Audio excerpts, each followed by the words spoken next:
Good morning, everyone. Welcome to the 2024 OCFSN annual convening. Yes, we've taken it online this year, and hopefully we'll be able to all join in person in 2025. For folks who don't know me, my name is Shin. I use she, they pronouns, and I am the Executive Director of Network Development at OCFSN. And as we get settled, if folks have a moment to fill out the poll, that will help us get a little bit of an idea of where everyone's at and how folks have participated in the network.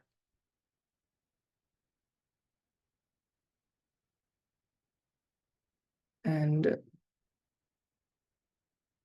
first off, welcome. Y'all made it.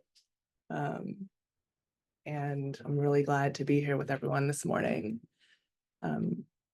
So Andrew is going to be kind of watching the chat, and we'll drop back in the full agenda for today, but this is just a quick snapshot. We've got essentially 4 separate parts of our day. I know many of you might not be able to join for the entire time, but we will make sure that we are recording all this so that we can share this back out to folks afterwards.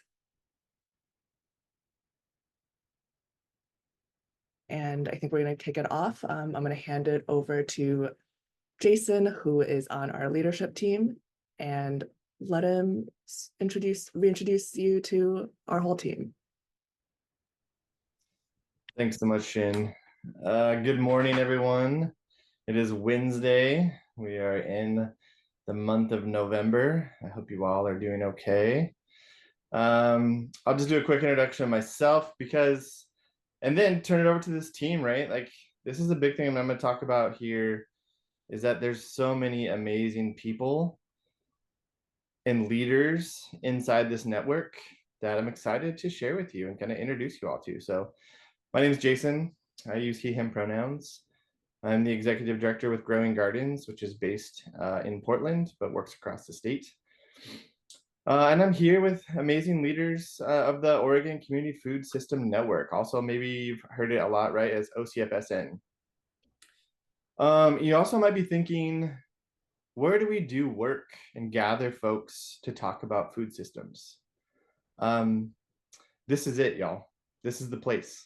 This is where people come together and have statewide conversations, but also action, right? So the Oregon Community Food System Network is a statewide 501c3 nonprofit.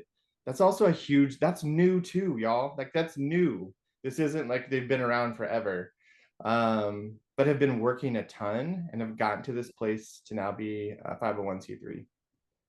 It's made up of 60 member organizations working across the food system, and that's across the state of Oregon. You'll see that reflected in our leadership, but also in our organizations as well. You want to go to the next slide, please? Thank you. So 60 organizations, right? These are nonprofits, these are public agencies, districts, soil and water conservation districts, but also there's some businesses as well, for-profit partners, right, that are really looking to bring this together. And there's so much work happening in collaboration and so much brain power, think tank work happening in this network. It's just phenomenal, right? So this is really important to bring us all together. Maybe you've been a part of one of these gatherings that have been live. We've gotten together. I've been able to be a part of them in the past, where we come together and have really big discussions, right? That we're looking at how do we strengthen local regional food systems to really figure out how to better develop economic, social, health, environmental outcomes across our state, but basing that in food and food system work. So there's some convenings. There's also some working groups, which we'll talk about. Here's the big thing for me, that there's people behind this network that make this work, right? There's lots of time and dedicated staff, but also members of our community, right? So Shin got to introduce themselves, at the beginning. Has been doing tremendous work to get us to this point. Andrew also has been a part of the network for a long time. Maybe you've seen him in the Farming for the Future working group, but also coordinating that and doing a ton of work with the leadership as well. Tanya is working on a whole brand new effort that we can talk about. I'm sure that'll be later. Really thinking about the regional food system and how to pull regional food systems together across the Western states as well.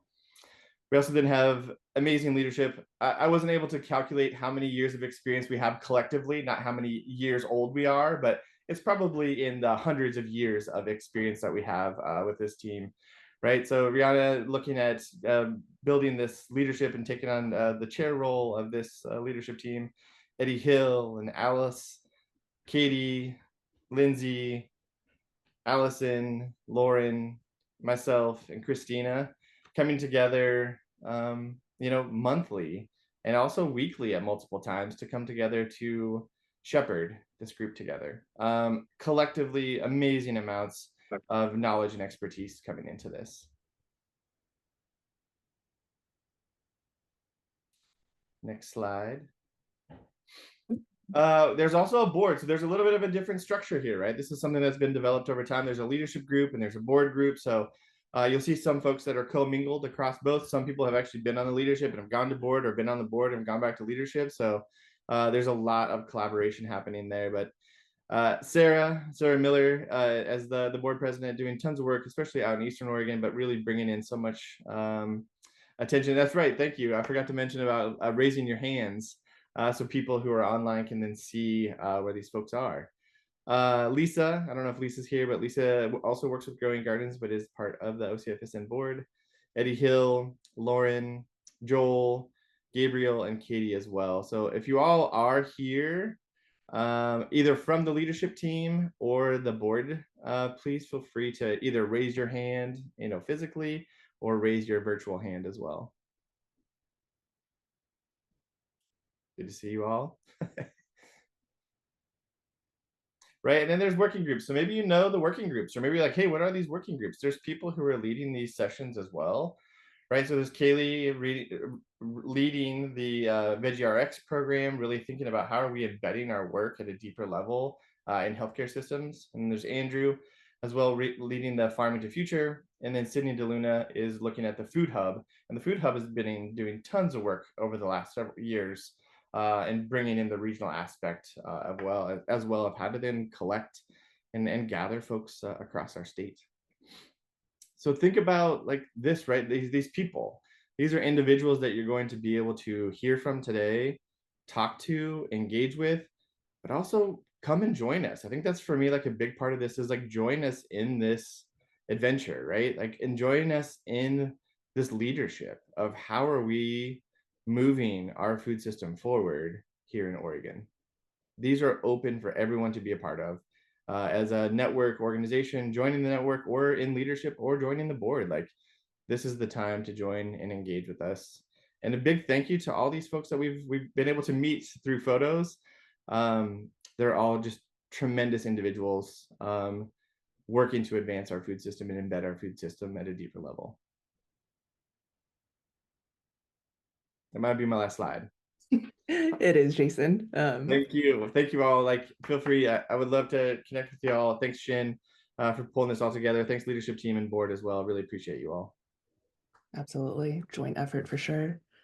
We're gonna hear from each and every one of the working groups, and also get a bit of an update on the grant programs that we ran this last year. So first up, we've got Sydney DeLuna. Hi, everyone. For those of you who don't know me, I'm Sydney DeLuna. I coordinate the Oregon Food Hub Network, and I also hold a role with the Northwest Rocky Mountain Regional Food Business Center. So we're the Oregon Food Hub Club. We really started out as the Hub Club, and now we sort of use the more grown-up words, Oregon Food Hub Network. And what we are is what all of you are, a peer learning community of local food hub projects throughout the state. Here's a cute little picture of, this is Gorge Farmer Collective. Isn't that beautiful out there? And I don't think Kiara is on this call. Our projects work with farmers, ranchers, fishermen, small food businesses, rural economic development agencies, And they are both nonprofits and they are for-profit organizations. I see that Christy Athens from Good Groceries is on the call. And I don't have a screen big enough to see everybody else who might be on this call.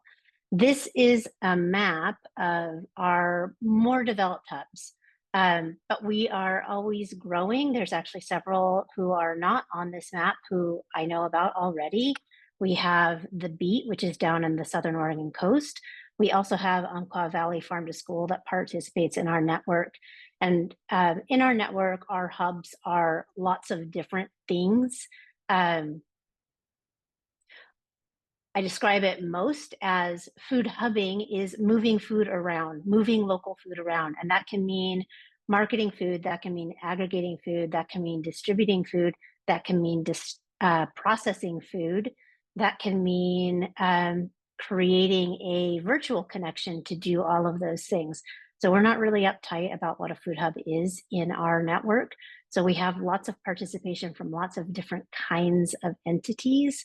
All right, I think we can go to the next slide, Jen. I took a bunch of notes and I'm just talking all over the place. So in 2024, this is what we did. We launched a staff development program aimed at improving leadership skills and providing mentorship for Food Hub program delivery staff. This includes an assessment of needs. They've done some conflict resolution training and developing new durable resources. Caitlin Seffred, who was a program manager at North Coast Food Web, is actually the contractor for this particular project. Our next thing that we've done this year, the next big thing was we launched a needs assessment and action planning for for-profit hubs that participate in the network. Our contractor for that is Tracy Harding. Tracy Harding is a farmer in Southern Oregon. Many of you know her from other food system work that she's done in Oregon. And she also, crucially, has the experience of being a food hub operator for KP Valley Farm Stand in California. This particular project is aimed at improving the long-term economic or financial stability and sustainability of these organizations. And these 4 food hubs that are participating in this are, by and large, our largest food movers. And so what they can do is then share their experience. They have a lot of experience in improving efficiency, managing staff, creating systems, working with different software programs, trucking. Their experience is really invaluable to our network. And so they will then share that experience out to some of our newer or emerging hubs. The other, whoopsie, I didn't talk about worker safety, Shin.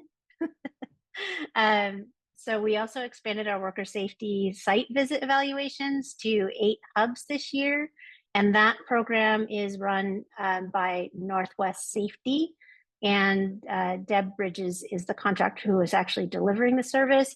And she has farming experience, and she also has a food service background, large-scale contract food service background. So she really understands the values of our folks, and she understands what they're working with.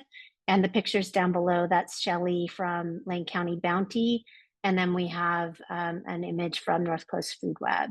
Okay, now we can advance.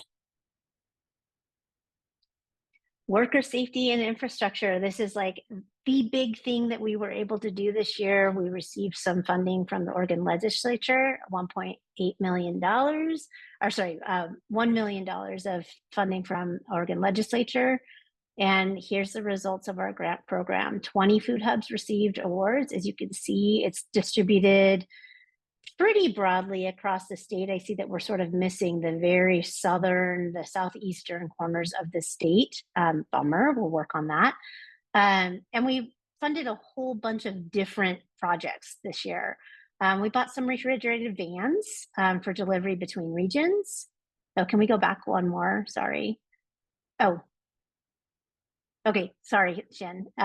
We did some very simple, low-hanging fruit kind of worker safety improvements, like purchasing rolling carts, anti-fatigue mats, protective gloves, canopies for outdoor pop-ups to provide shade.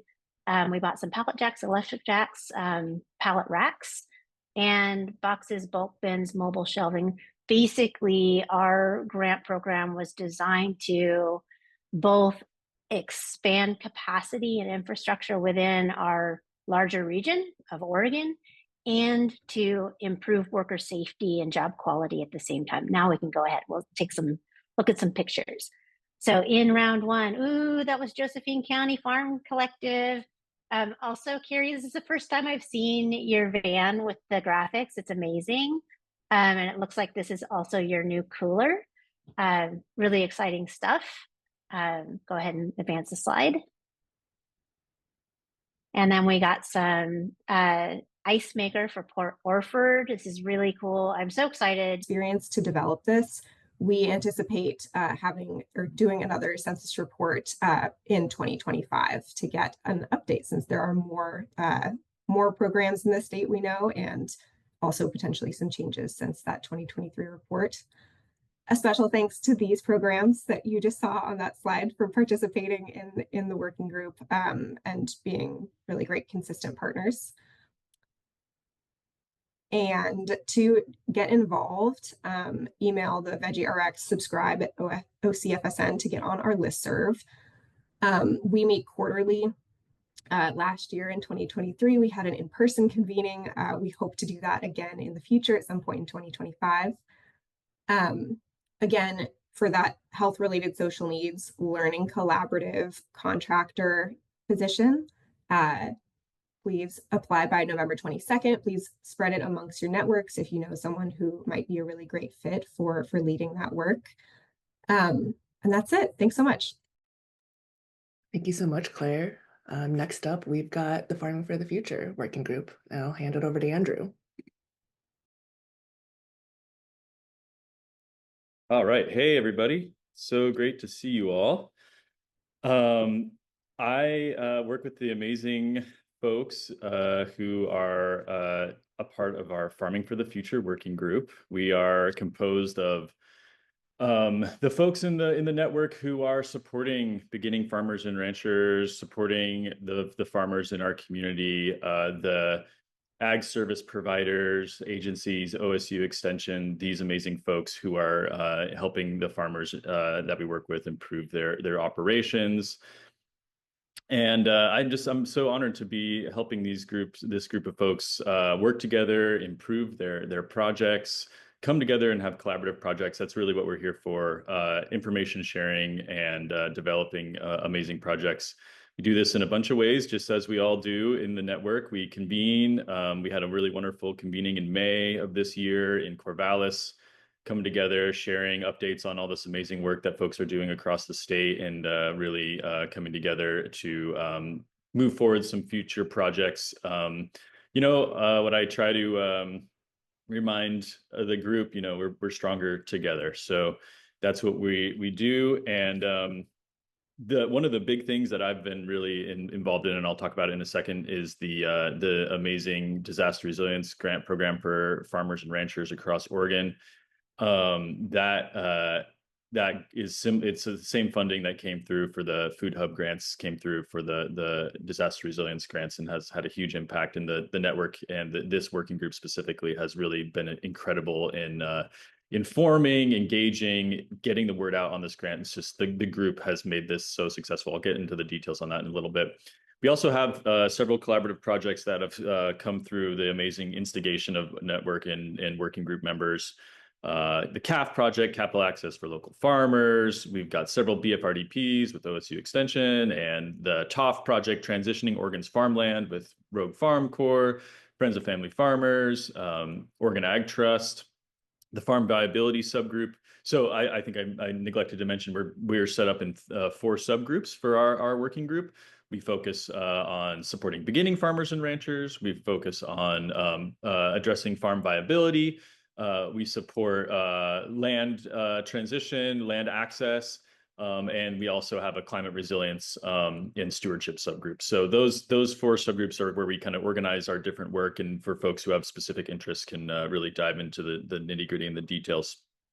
Coming up, we'll do another working group convening in 2025. We're going to continue to expand on collaborative projects. One of the big things people are talking about right now are improving BFR researchers, and really improving how we refer and communicate across organizations to make sure farmers across the state are getting excellent case care and getting specific support on their needs. Next slide. So some details on the grant. This is something that I've really been very involved in, have an amazing team of folks. We contract with Friends of Family Farmers and contractors. We've got grant review committees from across the network, members who are from across the network who help implement and review applications. We finished our first round in the late spring, early summer of this year. We awarded $1.6 million to 114 farmers across the state to improve their farms' resilience to disaster, climate disaster, drought, extreme weather, these types of things. Pretty amazing stuff.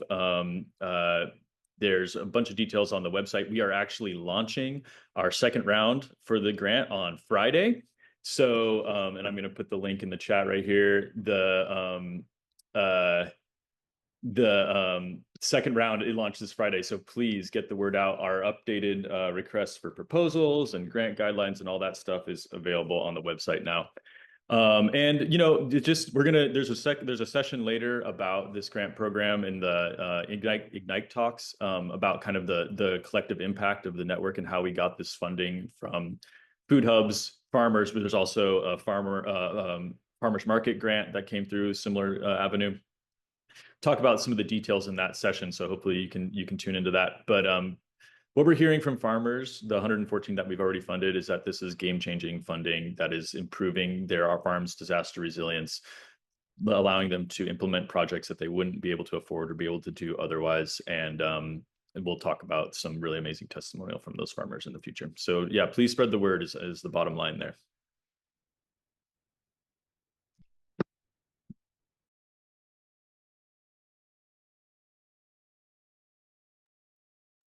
Am I doing this one or is Lauren? I saw Lauren on the agenda. Okay, cool. I'm here. I can do this.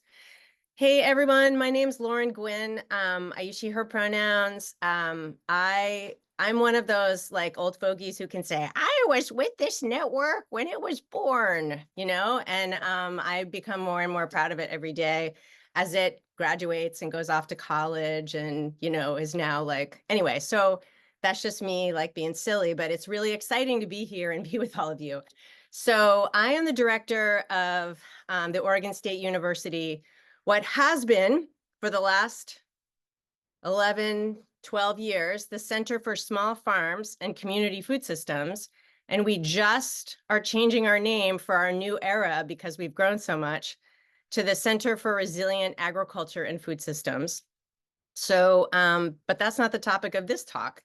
In my own work, I really focus on policy and how we need to shape public policy in order to shape our food system. And we have to do it on all sorts of scales, and we have to do it in all sorts of ways, like rulemaking matters. A lot of you know that, right? Legislation matters. And many of you have been involved with community food systems at the legislature. We started it in 2019. That was our first time doing it. And it was a concerted effort to bring OCFSN members and our partner organizations together to learn from each other about what bills were coming up at the state legislature, because we are a statewide network, that were really important to us, both to support and to block. And members don't always agree on all of the bills, but it gave us an opportunity to talk through things and understand where people were coming from. So we have this ongoing project, which we will talk about more later, because we have a section about the 2025 Oregon legislature, but it's really focused on how do we build our individual and our collective capacity to influence public policy, because our vision relies on supportive public policy. And there's lots of great stuff on our website, and mostly we're going to be talking about this later in the convening. I think that's enough to say for now. Thanks so much, Lauren. All right. Last up, we've got Tanya. Hi, everyone. I'm Tanya Murray, and I serve as the coordinator for Oregon for the Northwest and Rocky Mountain Regional Food Business Center, Oregon is one of 6 states in a 6-state center, and the other states are Colorado, Idaho, Montana, Washington, and Wyoming. And the Northwest and Rocky Mountain Regional Food Business Center is one of 12 centers that were created by the USDA's Agricultural Marketing Service to create a more diversified and resilient food system, with a special focus on supporting historically underserved farmers and food businesses. Our center's purpose is really to connect, strengthen, and scale our local and regional food supply chains. And the ways that we're aiming to do that are by connecting our stakeholders to existing resources, by providing technical assistance, which can look like providing guidance, support, advice, assessment, or customized training to support access to new markets and increase viability and business acumen, and also by awarding capacity building grants through our Business Builder Grants program. So our work over our first year has largely been focused on listening to and building relationships with many of the grassroots farm and food organizations here in Oregon. And that has included conversations with many of you to learn more about the work that you're already doing to support farm and food business development, and to identify gaps in support that the Northwest and Rocky Mountain Regional Food Business Center's resources can help to address. I've also had the opportunity to participate in the Oregon Farm to Institution Value Chain Coordination Working Group and Friends of Family Farmers Capital Access for Local Farmers Community of Practice, as well as providing some administrative support to Sydney's work with the Food Hub Network and leading the Farm Viability Working Group, which is a subgroup of Farming for the Future that Andrew was just talking about. And engaging with all these different efforts to support the development of our regional food system has really provided more grounded perspectives that are helping to shape the approach for the Regional Food Business Center's work here in Oregon going forward.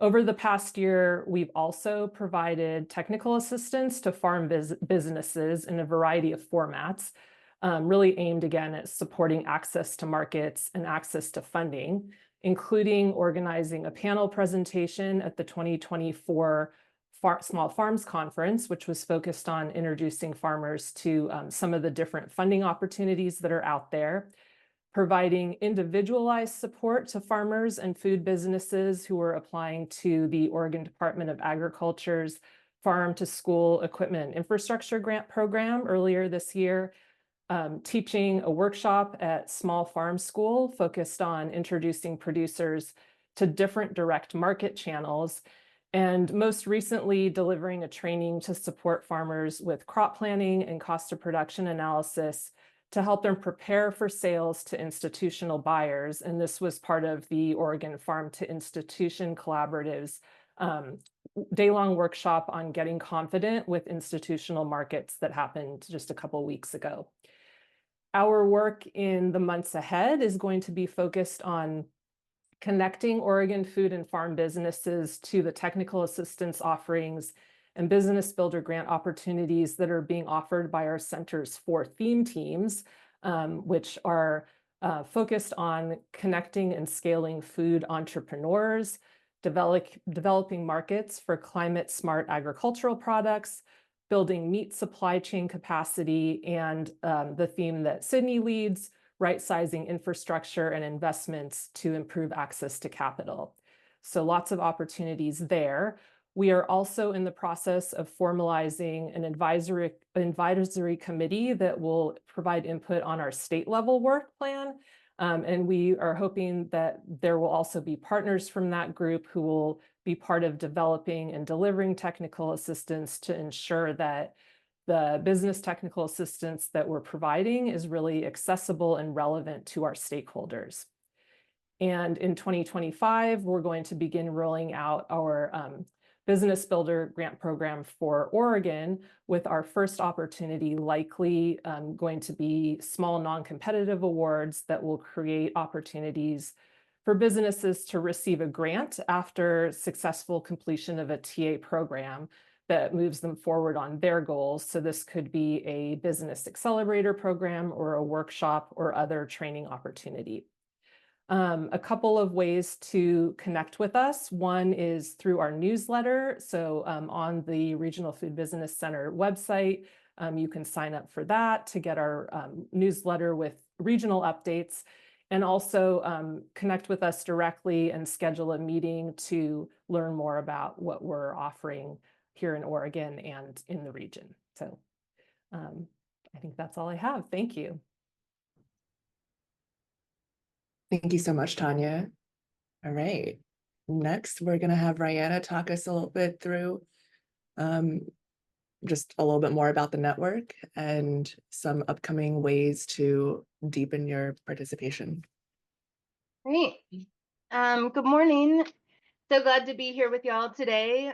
My name is Rihanna Sims. I use she, aya pronouns. I'm the co-director of Cultivate Oregon, and we focus on empowering responsible food and farming. I'm also a farmer with Verdant Phoenix Farm down here in Southern Oregon, and I'm currently the chair of the leadership team with OCFSN. So I'm really honored to be here with all of you and really just appreciate each of you taking time out to learn about what OCFSN has been, how active we've been across the state, and we really want to make sure that the door is open to each of you to participate as much as you want to. So just to set the stage a bit, that the Oregon Community Food System Network and our purpose is to bring people together through their organizations, to broaden understanding of issues, to build relationships and trust, and develop a common purpose, and to really create that collective capacity to realize a shared vision. This is powerful. And so just wanting to share both our purpose and kind of where we've been, and so that you understand the foundation that we're really building upon. So there on the screen, you see the part of the evolution of our network that in 2016 that we were formed with a fiscal sponsorship, that in 2021 we did file as a 501c3 nonprofit with members. And then in 2022, our first staff were hired. So you can see that and then in 2023 that we were approved as a 501c3 and really began to grow, that we are still a young organization, but that our roots go deep because that we have such an important representation from across the state, that although that we are a young nonprofit, we're excited to share some of our very significant impacts we've had in this short amount of time. Great, thank you. You can advance again, thank you. So I want to just express my appreciation to everyone on the call who's participated in any of the Oregon Community Food System Network's programs, convenings as members, partners, or stakeholders. You've heard a bit about one of our biggest impacts of the year of having the trust to be able to distribute this critical state funding to farms and food hubs. You've heard a little bit about that, and you'll hear more impacts in the Ignite talk, but really, really important trust that we had to them get those funds to the people who really need it, who could impact our food system significantly. We also convened 24 virtual meetings across the state. And I just wondered if each of you could take a second in the chat and share which programs or convenings that maybe you were a part of. We'd love to see those trickle in chat to learn about how you've been engaging with the network. But here you can really, it's important that you can, that we take a moment to understand the impact of convening a network of networks like we do with OCFSN, that through those 24 virtual meetings, those were critical opportunities for people who often live in remote or geographically isolated areas, who are geographically dispersed across the state, to really connect with ideas, resources, and collaborate. And so we're starting to see the huge impacts of those 24 virtual convenings. And thank you for adding into the chat which ones you participated with or how you were engaged. We also, as you heard, we hosted and funded workshops we really encourage you to stay tuned for more professional learning opportunities that the network can offer. And that really we're taking a lead at coordinating and offering cooperative opportunities to share resources that hopefully some of you were able to attend the Native Fundamental series, but that's one of those indicators of a strong network of networks that we're able to access resources and then help our members participate and take advantage and really learn from some of those opportunities that OCFSN is offering. Thank you. Next slide. Great. So we have a huge system of members here across the state. It's really great to see just on the screen there some of those organizations represented, again, of various sizes with a little bit different focus, but everybody doing such important work across the state. And so these are just a few. These are not even all of our members represented here. And again, that part of why we're connecting as a food system is that the network itself, OCFSN, is needed to help produce and transform the food system to really make sure that each of us are able to access those critical resources and information together to reduce competition, to increase collaboration, and to share resources. Next slide. So this is a real moment where we're saying welcome, bienvenidos. Please see yourself, please see the welcome sign on the door that says we are, as Andrew said, that we are stronger together. That being part of OCFSN, this is really an important network. Over 60 organizations are gathering together to collaborate, share resources, both agencies, healthcare providers, all folks who are dedicated to the food system in holding some piece of the food system. So, and to be a member organization, really, we're just asking you to participate. We want to hear from you and hear your, you have an opportunity to vote on different issues. You have the opportunity to provide feedback and really want each of you to see yourselves as part of this important network and to really feel like that there is an ongoing opportunity to support and collaborate. Next slide. So just a few of our, again, our member organizations listed on the screen here. Just want to give a special kudos to folks who have renewed their membership. So thank you for taking that extra step to make sure that our lists of members are really current and active.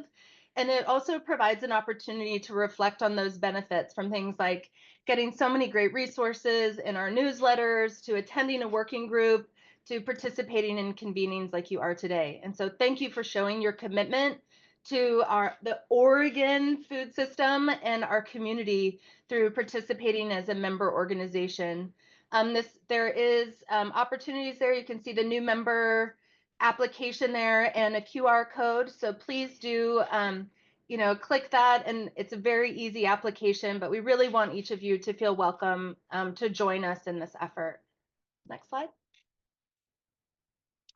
So in particular, history has really taught us that the power of the network and of a network of network has really never been the network itself, but it's actually the connections that the network enables, that it affects the lives of those who are in the networks, it redefines economies, and it actually reshapes our lives and communities.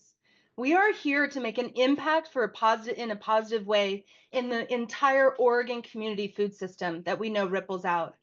If you are also passionate about this, we really want you to feel welcome to apply for our leadership team.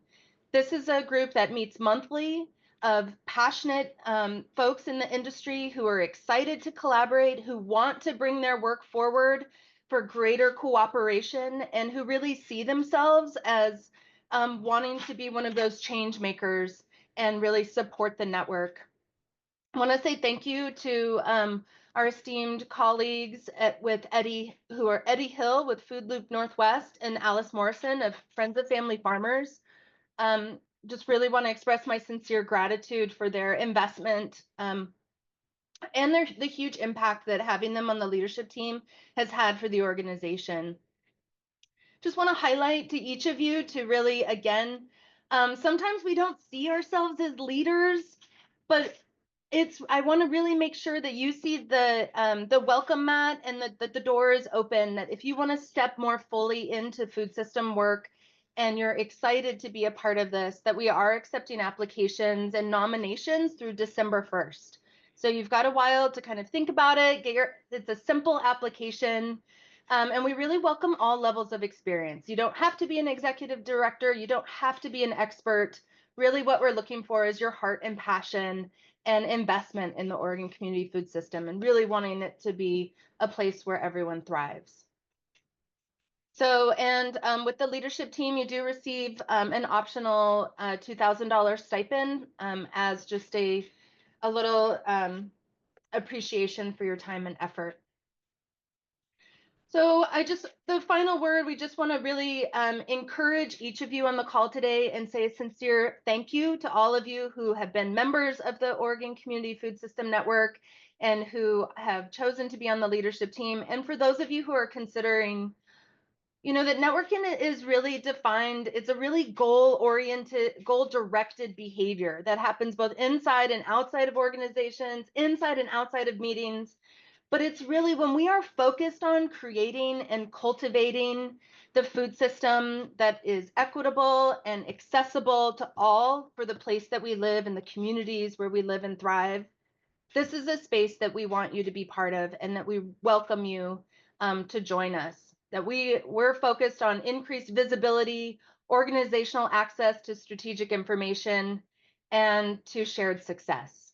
So please consider joining us, and thank you to all who have invested your time and effort with the OCFSN and through your membership or through service on the board or the leadership team. So thank you sincerely, and feel free to reach out if you have additional questions about that. So with that, we're happy to share a little bit more about OCFSN and those impacts through some of the Ignite talks, but really we're excited for folks to get to connect and have some time chatting together. Awesome. Thank you so much, Rihanna. Go ahead. And so that was a lot, y'all. I think we're gonna take 10 minutes and I've created breakout rooms of about 2 to 3 folks, and we'll have about 10 minutes in here. I will bring everyone back at 10 o'clock. And if for some reason you end up in a group that someone's not actually on because they had to step away because bio breaks are an important part of our lives, please just pop back into this main session. I'll be here and I'll reassign you. And then one other thing is I will drop in the agenda again, and you can see under there is a notes doc. So if there's anything that you want to capture and share, that'll be available to everyone. All right, rooms are opening up.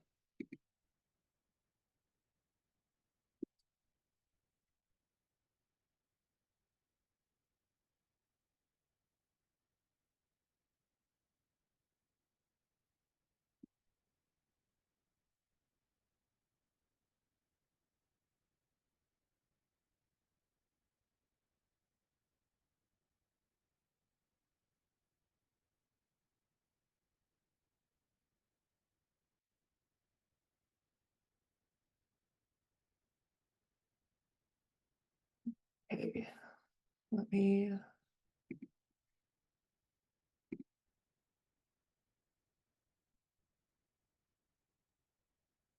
Hey, Shin. Yeah, hold on, Tanya. Roberta, if you can go back to, oh, never mind, hold on. I thought I was putting you. I was going to say I could stay in here with you as well. It's okay, I was trying to move you to. Oh no, someone in room 18 is by themselves. Sorry, okay, bring on.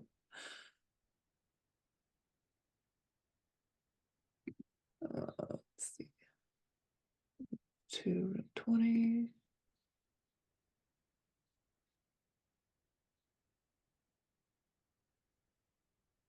Okay, is anyone else by themselves? Claire, do you want to go to a room or are you just hanging out here?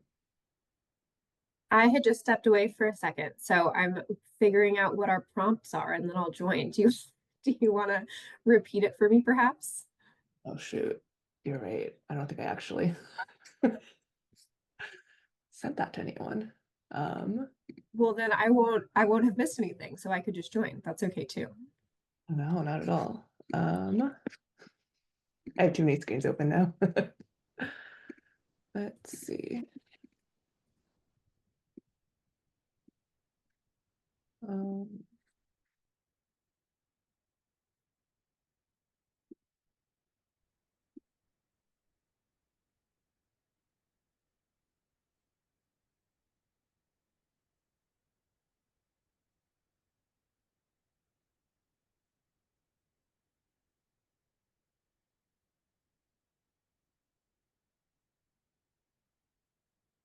Alice, if you're talking, you're on mute.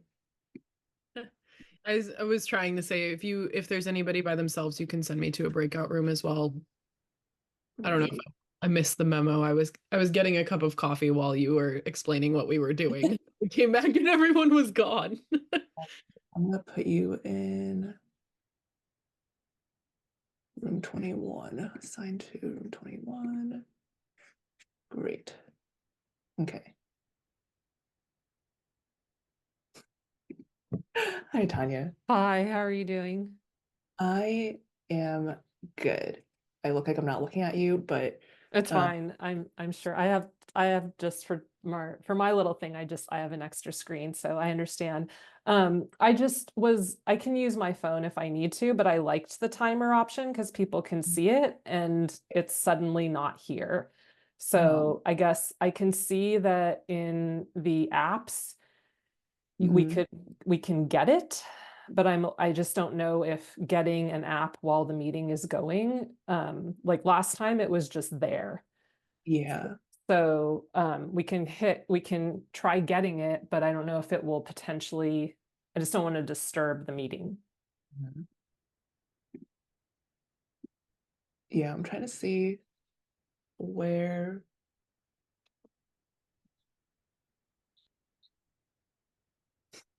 I'm just laughing at myself for forgetting to tell Give the people. prompt. Yeah. It's okay. I mean, It'll be fine. People will connect. It's so weird because it was just, yeah, I don't see it anymore. Yeah, it's okay. I think folks who found the shared document have been able to add it. All right. Hi, Jessica. Would you like to join a breakout room? Yeah, if you don't mind, the one that I was in had nobody hanging out in there. So I was like, I probably should go back here. Thank you. Sorry about that. Let me move you to, I'll move you to room 5. How do I do that now? Because you're not showing up as unassigned. That's weird. Hello, hello. Any folks who just joined? I'm going to redrop the convening agenda in the chat. And then I'm going to pass it over to our leadership team member, Lindsay Grosvenor, and she's going to facilitate us through the 2 rounds of Member Ignite talks. All yours, Lindsay. Thank you, Shin. Good morning, everyone. For those who I've not met before, my name is Lindsay Grosvenor. I use she, her pronouns. And like Shin said, I'm a member of OCFSN's leadership team, but I'm also representing Oregon Food Bank. I work out of their Ontario branch. So I'm joining you from the far east side of the state. So I'm excited to introduce this section. We will actually be hearing from 10 different representatives from our member organizations. And the purpose of this, the Member Ignites, is really to inspire ideas and to celebrate our successes as a network. And I just want to give a heads up that each presenter will actually have 5 minutes on the dot to kind of share their program or activities or whatever they've been involved with. They know this, so but we will actually be timing just to keep us on track. So this will be like a real quick fire and shoot kind of way that we're going to do this. And so we will save questions for the end if we have them. If there's questions that are coming up, please do add those to the chat in case we do run out of time. We can go back and kind of address those, or we can send those on to the presenter later. So that being said, I think we will get started. This is who we'll be hearing from, and bold is kind of the subject. Our first presenter will be Grant Simonton with Upper Willamette Soil and Water Conservation District to talk more about the producer grant program in Lane County food assessment. We'll get going. Yeah, thank you so much, Lindsay. I'll just start off by saying I'm kind of new to the food system space, and this is my first OCFSN event, but I'm super excited to be here and share a little bit about what I'm working on and learn from what everyone else is doing. Next slide, please.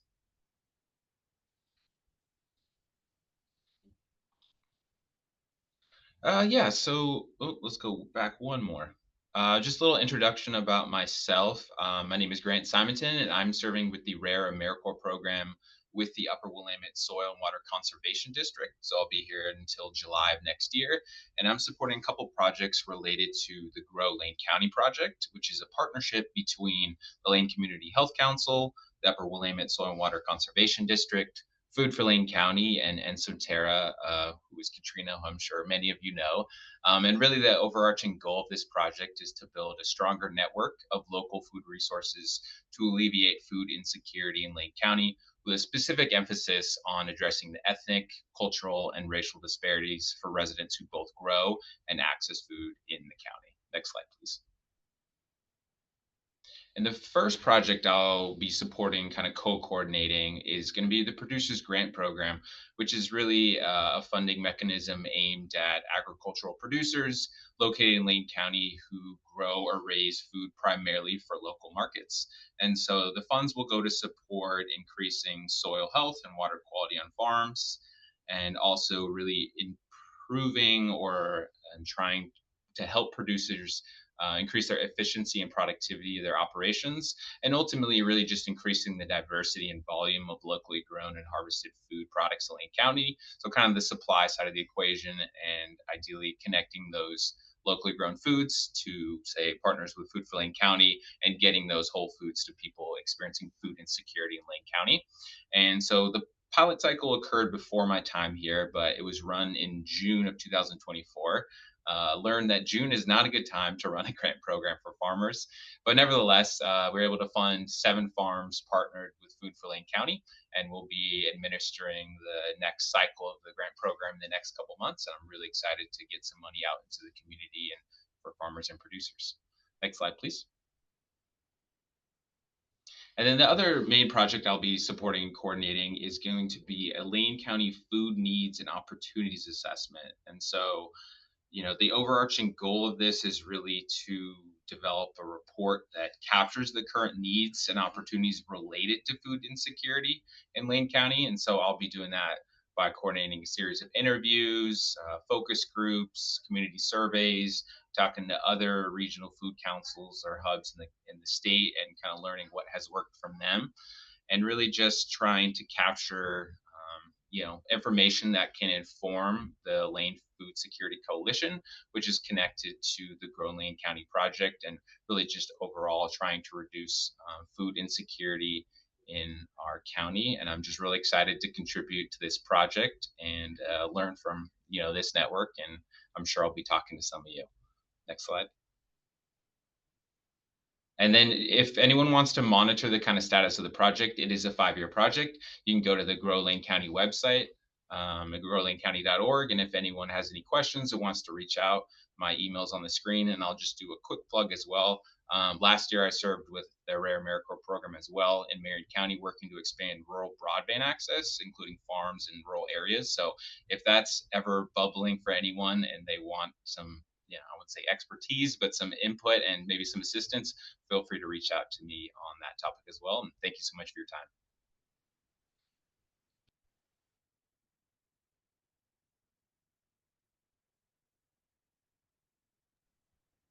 Awesome. Next up is Zaira Sanchez with Oregon Rural Action. Go ahead and take it away, Zaira.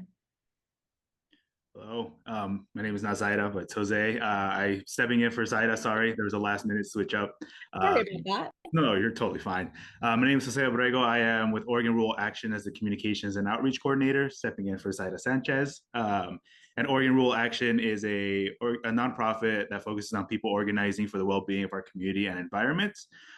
So as you can see here, the 3 pictures that we have listed here shows the communities that we serve. We like to meet people where they're at, kind of hear their concerns, their barriers and things that they face. The 3 pictures here, the one on the far left shows our volunteers who speak Mesoamerican indigenous languages, connecting with our population and our communities to share the resources that we offer. The middle picture here shows our water leaders, our Latino water leaders who help raise awareness on the water contamination that's happening in the lower Umatilla Basin. And on the far right is 2 of our community organizing members showcasing and connecting with the community and meeting them where they're at, where they feel comfortable. Next slide, please. And then who we serve 3 different counties, but the 2 that we'll focus on today are Umatilla and Morrow County. We connect with agricultural workers, essential farm workers. And within those 2 counties, there's 21,511 Latinos in Umatilla County and 4,126 Latinos in Morrow County.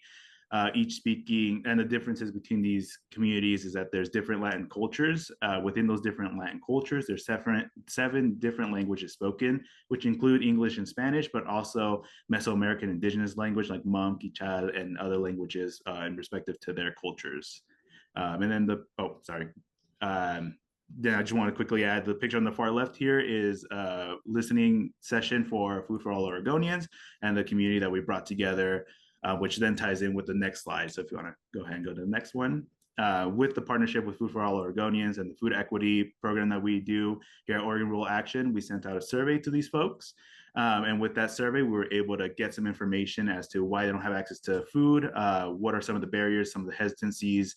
And one of the first questions that they saw there, question number 11, is in the past 12 months, have you had a worry of running out of food? As you can see, the majority of them, or almost all of them, did say that there was some worry at some point within those 12 months of them running out of food or not having access to food. Very rarely was there anyone that said that they didn't have any hesitancy or any worry. One of the other questions we asked is, what are some of the barriers that are, what are the difficulty for you to get to the food pantry?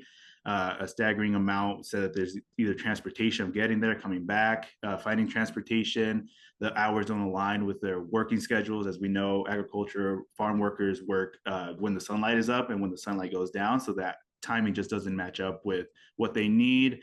They don't even know where the food pantry is located, and some other information, which I would go into, but I'm running out of time. So if you want to go to the next slide, please.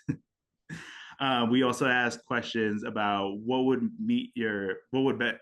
best meet your needs for the food pantry. And as you can see, the majority of them, almost 50% of them, did say that they prefer like a shopping style where they can pick their own foods, because a lot of them get a pre-made box. And so with that pre-made box, it doesn't come with probably the cultural foods that they need, foods that they even know how to cook with. They may be giving food but they don't have everything to make that specific food. So for example, mac and cheese, you might be given a box of mac and cheese, but with that you need milk, butter, other condiments or other spices. So then they don't have that. So then they're not using it until they have access to that specific food. And so that was the big thing that we saw there, is that they'd rather choose the kind of foods that they get. And then what are some of their experiences that we wanted to collect from them to see what was some of the hesitancies there. And we saw that some of them have either had bad experiences at the food pantry, feel embarrassed or ashamed with that stigma of asking for food and asking for assistance.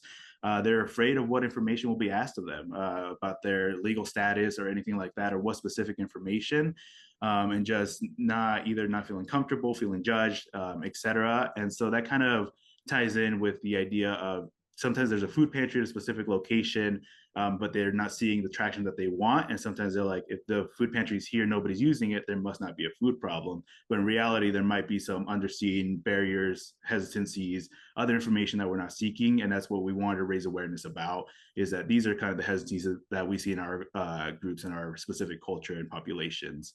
And so next slide. And then quickly wanted to plug in Zaida's contact information. I'm also in the chat and I will be here for a little bit longer. We'll need to hop off a little bit earlier, but if you want to connect, please feel free to contact Zaida Sanchez, who is our Director of Community Organizing. Her contact information, follow us on our socials if you want to keep up to date with the work that we're doing. And our website's there. So 5 seconds left. Thank you all. Appreciate your time. Thank you, Jose. Next up, we've got Anna Garwood with Oregon Health Sciences University. If you're ready to go. Sure. Good morning, everyone. Nice to see you all. I recognize some of you from my work at Growing Gardens, but I'm here today representing a program at OHSU called Nourish. So the focus of Nourish is really to provide food to families that have children at Dornbecker. So primarily while they're actually at the hospital. So we have on-site pantries, groceries to go, and volunteers offering free food, things like that. But today I'm going to focus on one of our initiatives called Food for Health Network. So this came together through a collaboration with Portland Open Bible Community Pantry. Some of you may know Betty Brown is the director there, and a small software company in Portland called Full. So the network is comprised of 10 food pantries in the Tri-County area around Portland and a growing list. Next slide.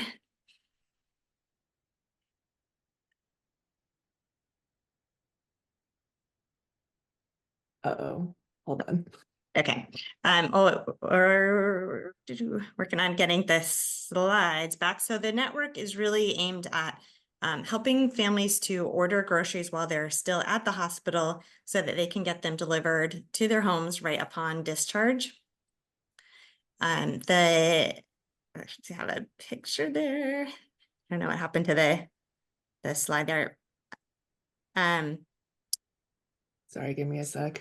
Okay, I think it's slide 57.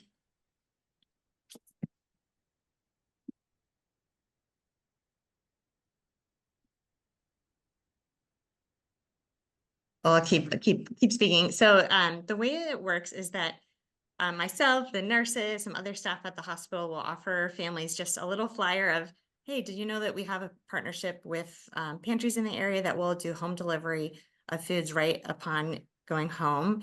And we found that this really fills a niche of the need when someone goes home from the hospital. They often have, a child who is not in a position to get dragged out to stand in line at a pantry. So the other unique thing about the program is that one, it's all, it can be in multiple languages. So I think it's in about 6 different languages right now. It can select a pantry closest to their home and then actually order exactly the type of foods they want. So it kind of looks like Instacart. So someone could say, I eat fish, but not beef, and I like produce. I don't do dairy. I'm kosher or gluten-free or whatever preferences, as well as a field for any cultural dietary preferences. Okay, here's the first map that opens up when somebody puts in their zip code. Currently, it's just in the Tri-County area, but our vision is really to grow since we have patients that really come from all over the state. Next. So this is a view of what the kind of menu looks like. And as someone can scroll down, they can select everything they need. And then they just put their address and the delivery window. And then within about 2 days, a staff or volunteer from the pantry or DoorDash, if they're not available, will deliver it to that family's home. Next. So far, this only launched in September, so it's really new, but we've had 27 families utilize the system so far, and they've placed 42 orders. So they're able to reorder for the next month once they're back home. And really our hope is also to establish a longer term relationship with those food pantries. I think there is a kind of misnomer that people think of food pantries as like just all the old canned stuff, but really there's a lot of great fresh produce and other items available these days.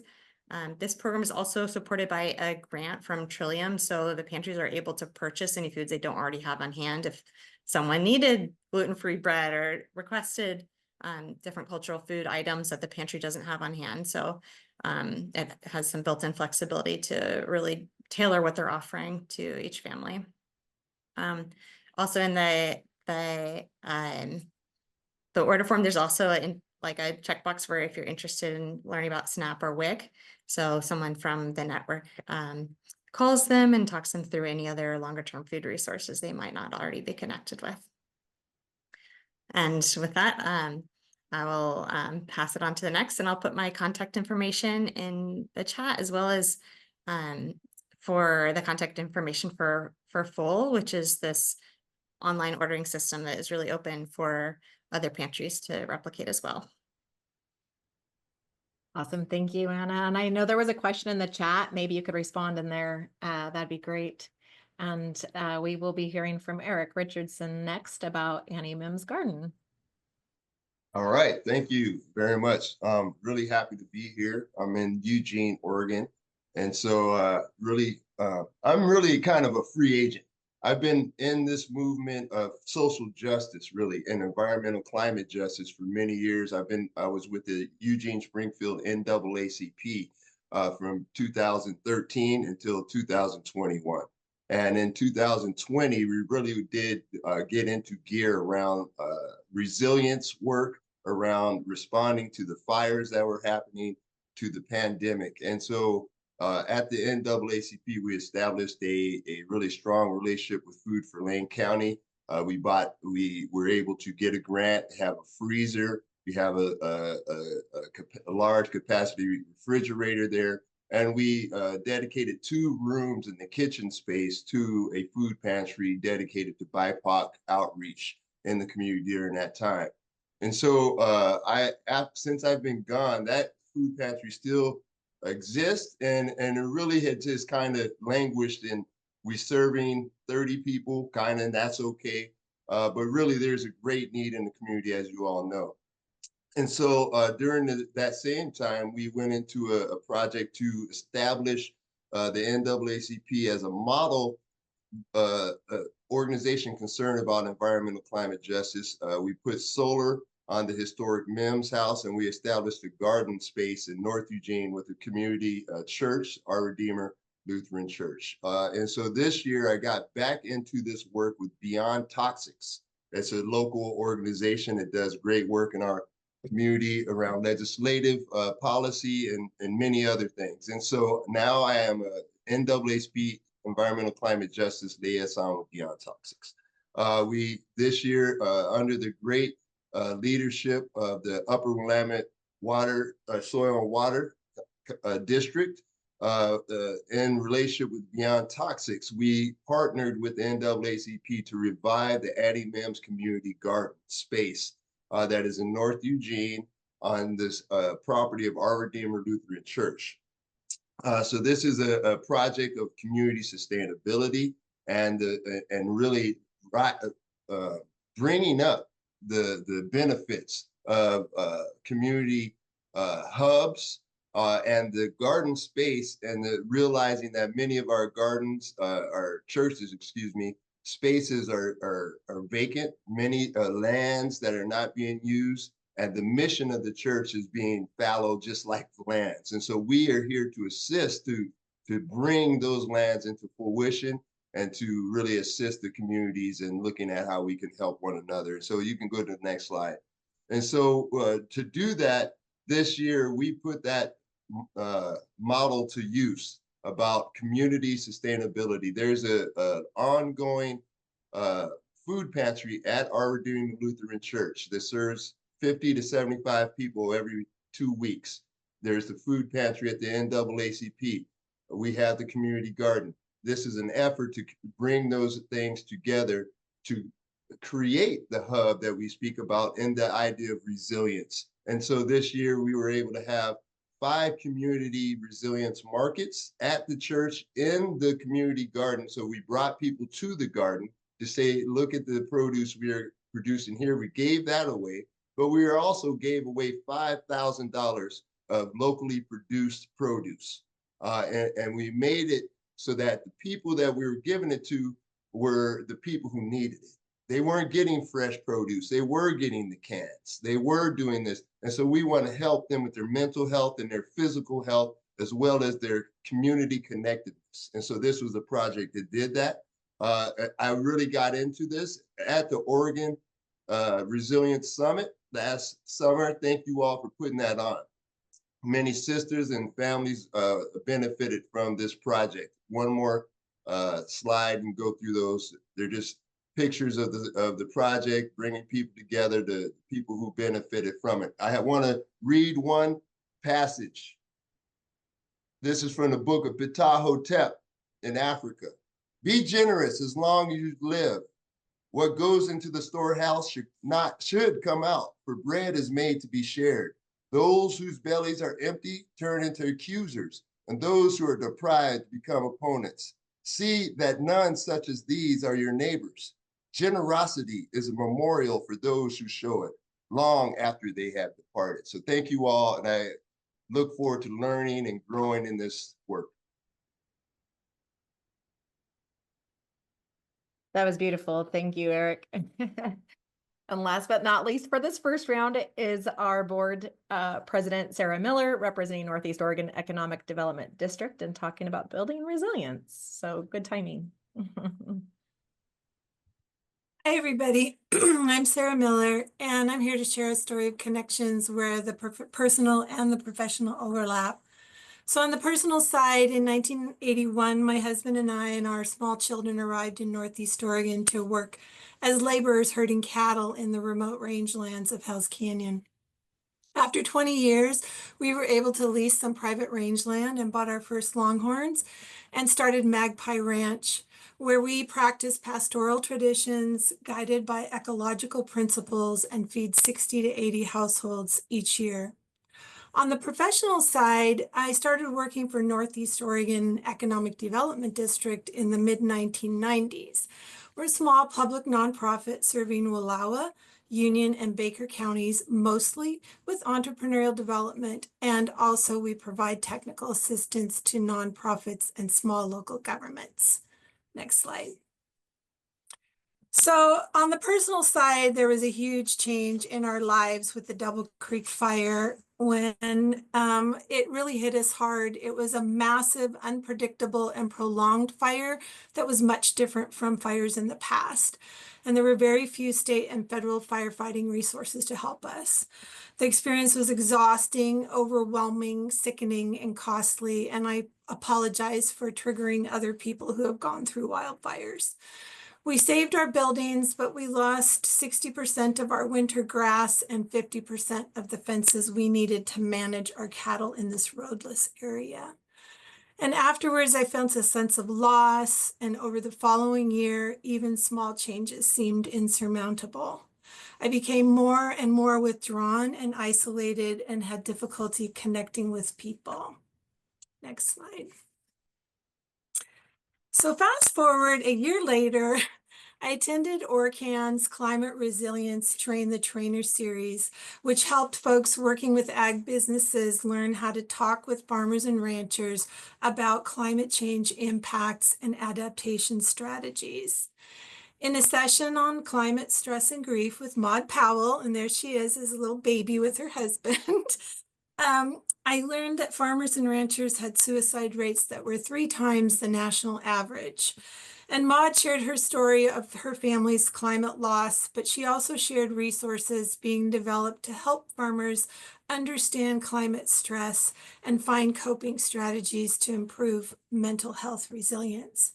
I learned that talking about emotions actually helps our brains cope with stress and be able to function so we can make decisions and take actions to adapt to change. I learned about the Agri-Stress Hotline and QPR training, which has simple steps to help anyone save a life. Next slide. Go ahead. So fast forward 2024, here are all the many offerings you can now access through OSU in their Climate Grief and Stress Project. There's everything from a 30-minute presentation that you could just add on to something you're doing to 75-minute workshops with all kinds of interactive stuff. And there's also future developments to create longer and more intensive workshops and train the trainer programs. NEOEDD has supported my time in accessing these resources, and they're also supporting my participation in research that's being done by OSU and Friends of Family Farmers to better understand farmers' perspectives and mental health needs. And personally, I've called the AgriStress hotline, and I've also got QPR training and have used it several times. Next slide. So here we are, yay!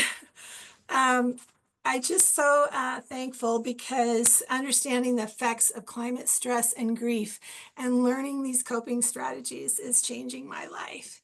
I'm learning that moments of calm are tools for resilience, those beautiful flowers, those fuzzy creatures, getting together. And that's me on the bottom right on Monday, experiencing joy because our cows made it safely down to the bottom of the canyon, which is something we do on foot. I am so thankful for all of you and your participation in this network. And I know that your work gives me hope and inspiration. And I hope that each of you will learn about and use and share these climate stress and grief resources so we can continue to build community and create resilience. Thank you.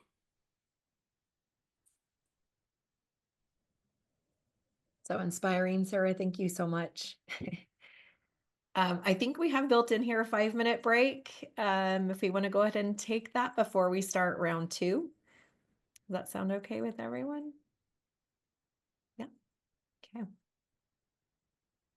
So be back in 5 minutes, please. We'll be back at 48. 10:50.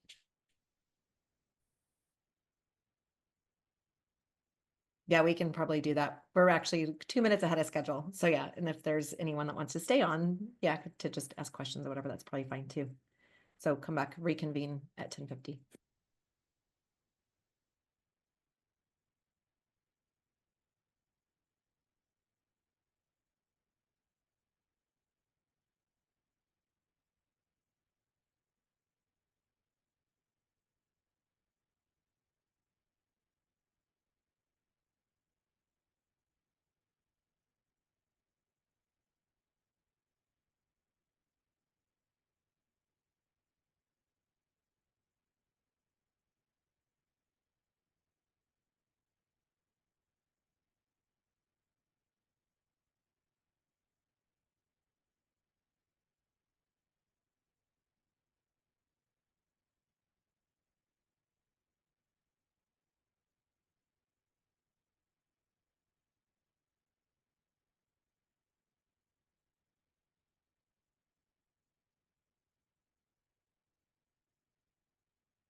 one more minute and we'll get started with round 2 of the Ignite Talks.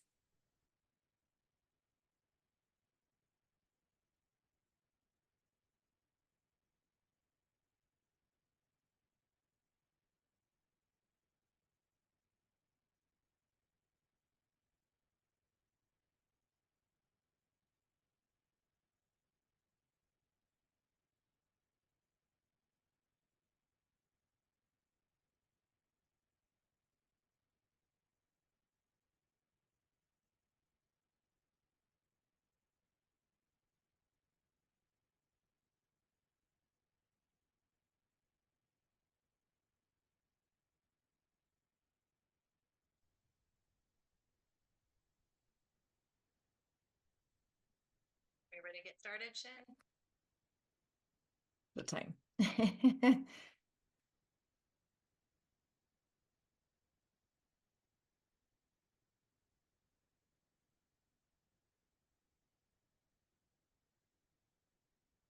All right, welcome back, everyone.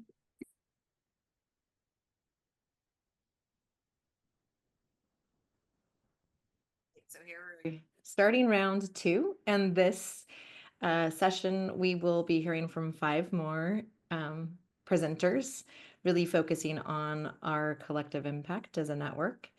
And so you all know how this goes. It's same thing, 5 minutes each. And we will be hearing first from Allison Sexar talking about the Rogue Valley Community Food Assessment and Action Plan.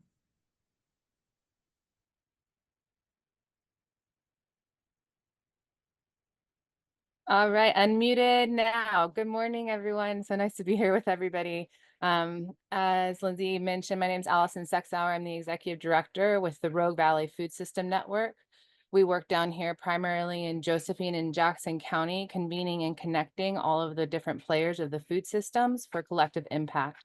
We also work in the greater regional area, working with Coos, Curry, Douglas, Klamath, and a little bit in Northern California to stay in conversation and communication around key food systems issues through the Southern Oregon Food Alliance.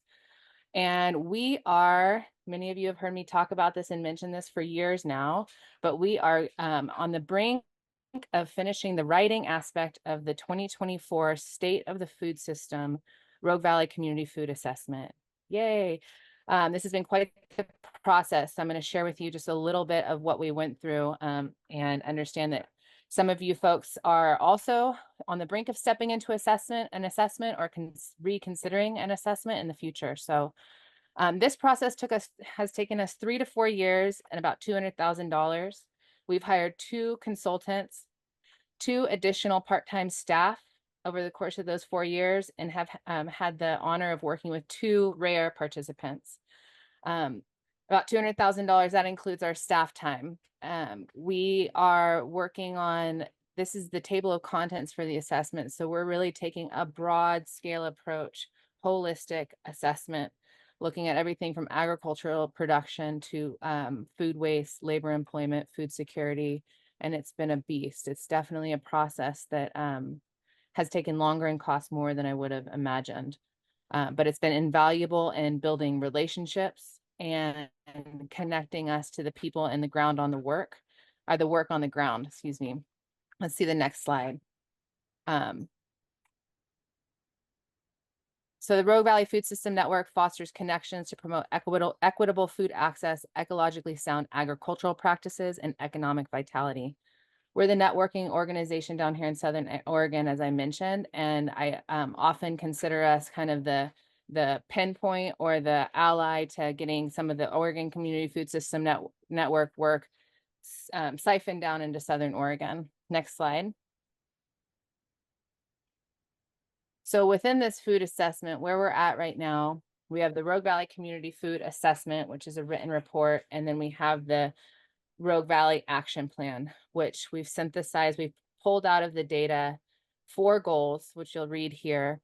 Reduce hunger and ensure access to good food for all, invest in a thriving local food and farm economy, protect and restore soil and water health, and reduce food waste and related solid waste. No aha moments here, right? Under each of these goals, there's a total of over 80 opportunities for action. And the real work is going to happen in identifying the partners in our regions who are wanting to participate in implementing these actions. So we're doing the work on the ground to identify who's already working within each of these goals and what part of the action plan are they working on or want to work on. And additionally, then what part of the action plan are there gaps in service, somewhere where we need to partner with either regional or statewide partners, or perhaps create or incubate a new project or organization. Next slide. Oh, wait. There were three overarching themes. These were woven. You could not tease them out of any of the goals. And those were resilience, equity, and community health and wellness. So those are the three lenses through which any action needs to be perceived. On to the next slide.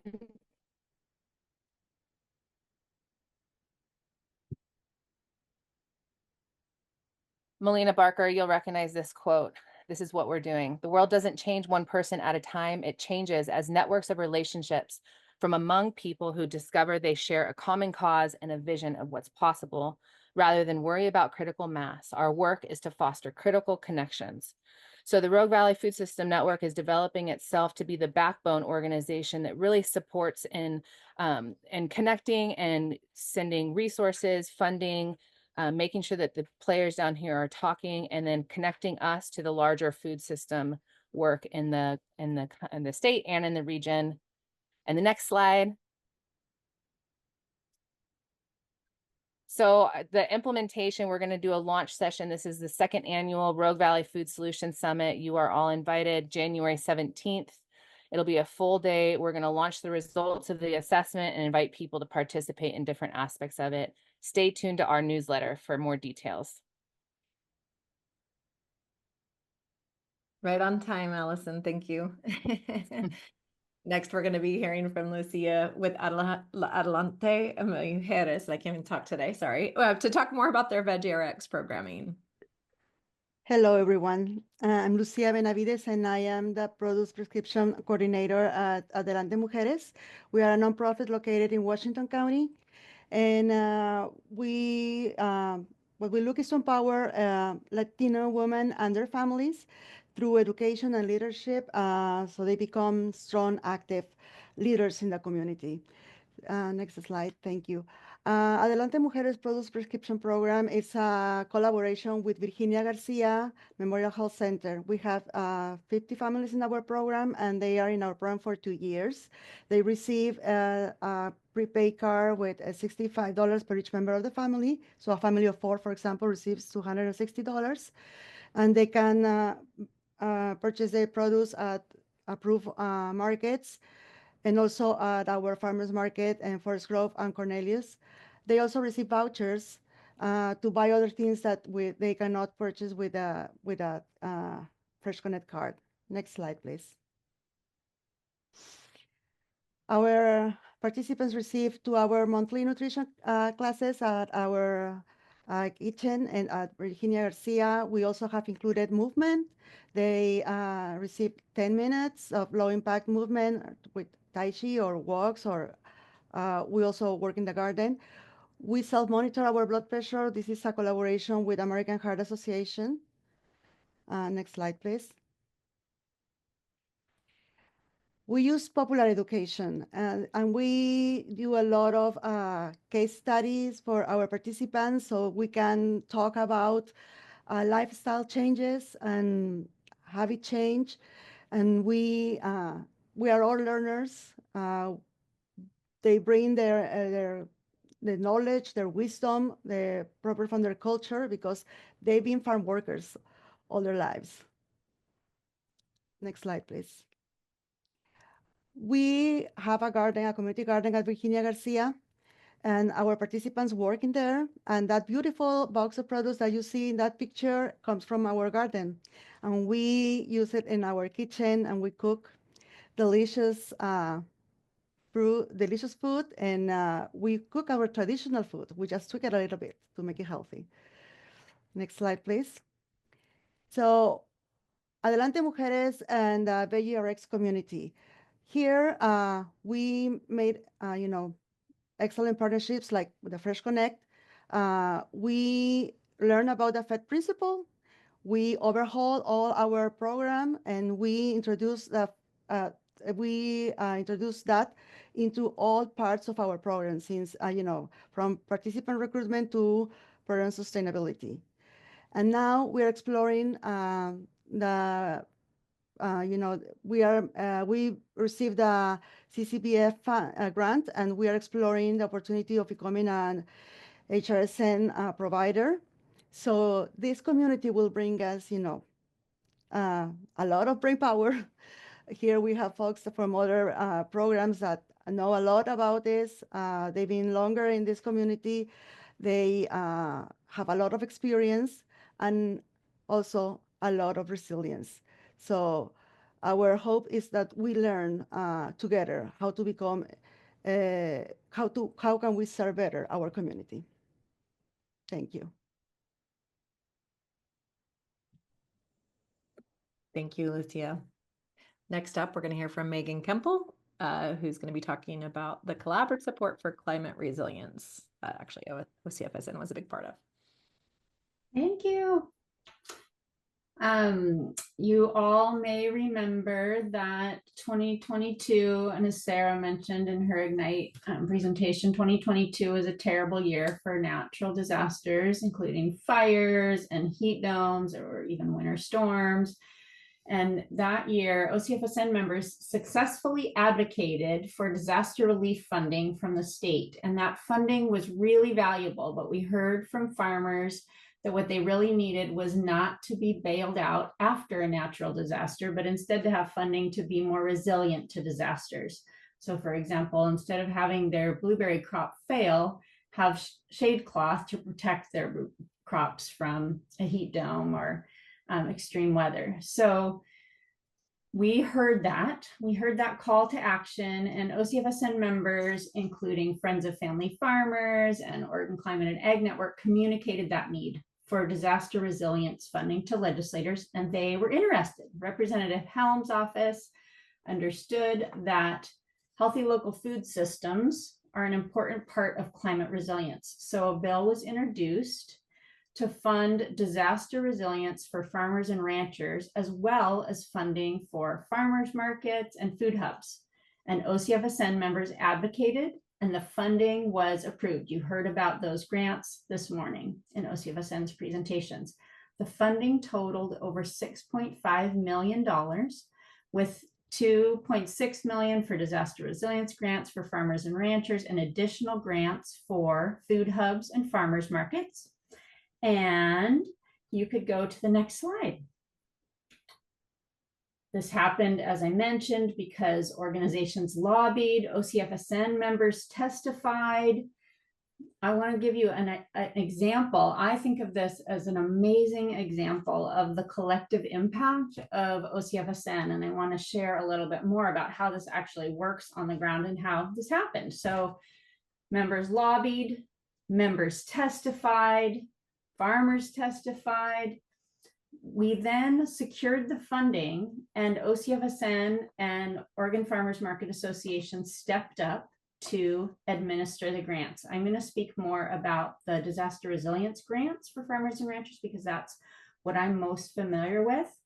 For the disaster resilience grants for farmers and ranchers, we had OCFSN stepped up to administer the grants, and with FOF contracting to coordinate and administer, which was amazing, Friends of Family Farmers.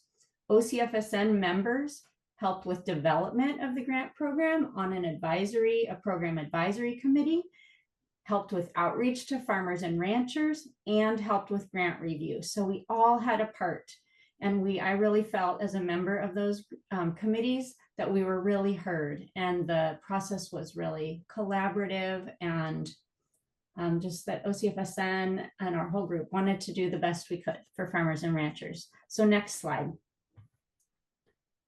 So sorry, I have braces and it's a lot of acronyms today. OCFSN staff and partners engaged in the review and feedback to make the program more accessible. In the end, the grant application was pretty simple, and farmers could propose what they needed, such as equipment or infrastructure or support for soil health practices. And next slide. this program has been really impactful. So farmers have told us that it was really effective. It was accessible for them. Here are some quotes. This grant program proves that the advocacy work and service provision that OCFSN and our partners, our members do for small farmers is working.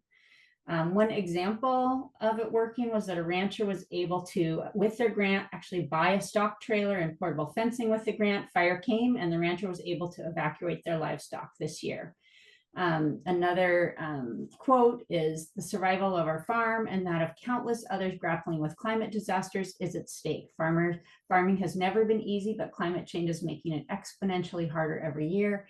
These grant funds offer small, under-resourced farms like ours a critical opportunity to make strategic investments so we can adapt towards greater resilience. Super appreciated. And we heard that farmers felt seen and that their struggles were acknowledged and reduced. Things were easier as a result. So I think this is a super great example of the collective impact of OCFSN. And we're going back next session to ask for renewal of the funds. And I hope you'll join us. Thanks so much. Thank you, Megan. I agree. I can't think of a better example of that collective impact work. So thank you for highlighting that. Next up, we're going to hear from Nick Davidson with Ag West Farm Credit to talk more about funding and grant opportunities for beginning farmers and producers. Hi, Lindsay. Actually, it's Jessica Harper today subbing in another for surprise. No worries. It's all good. He had a conflict today, and so I was happy to get to chime in here. So I'm with Ag West Farm Credit, and I lead a program called Ag Vision, which is to help young, beginning, and small farmers. So I'm going to be talking a little bit about that. Nick actually serves a lot of the part of Western Oregon, and we've got staff members in other parts of Oregon as well. I work in Spokane and help support Oregon in all the ways that I can. If you're curious, so for those of you that haven't heard about Ag Vision, it's a special program that really looks to reduce barriers for borrowers who are specifically young, beginning, or small. And so producers only need to meet one of these three criteria.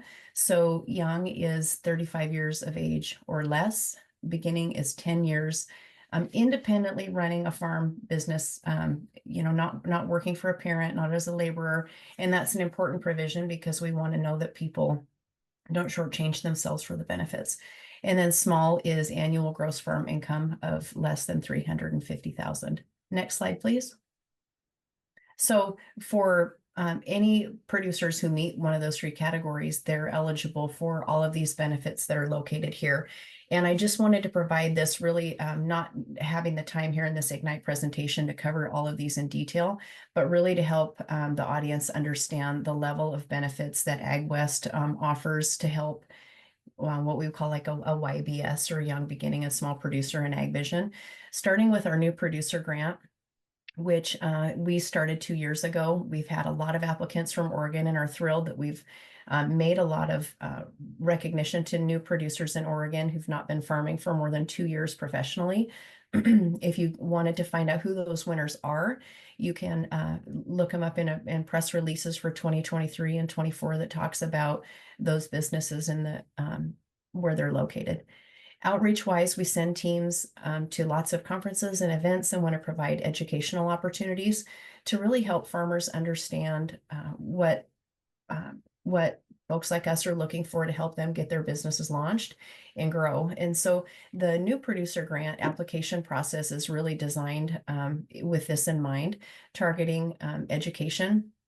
And so we our outreach teams with folks like Nick Davidson and his colleagues like to attend events, and if any of you want to invite us to an event where we might be able to help or partner, we would love to hear from you.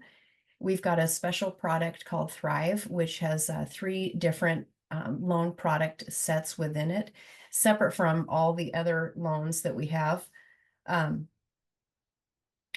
We've got Thrive has got a $75,000 operating line maximum, $150,000 term loan, and then also a down payment assistance option, which is really great to help people just get into either land or make an equipment purchase or buy another business. And so the next one under loan program benefits goes to all borrowers regardless of loan size. And so if you've got a land purchase, obviously that $150,000 cap with Thrive isn't enough to purchase land for most. So AgVision isn't limited to that. It's just that the Thrive product has higher advance rates, very low collateral requirements. It's really for our newest producers, whereas the other options that we have are for those producers who need more funding or don't meet the requirements for Thrive. And then we've got substantial amounts of fee waivers for appraisal. FSA guarantee fees are completely covered. And those also have special credit provisions. And then we've got a learning team. Next slide, please. So this goes into just those three buckets that I talked about that are for Thrive. Those are great for our beginning startup producers. And then that's got a loan term limit of up to 5 years. Next slide, please. I mentioned the new producer grant. This is really something that I'm just so grateful that we have been able to help people launch their businesses with. It's a $15,000 grant. We'll be posting more on our website after the first of the year, but we expect that grant will run sometimes between March 1 and the end of May. We just concluded that. This picture here is with folks from our last grant that we offered, just wrapped up here in late September. Next slide. Thank you very much.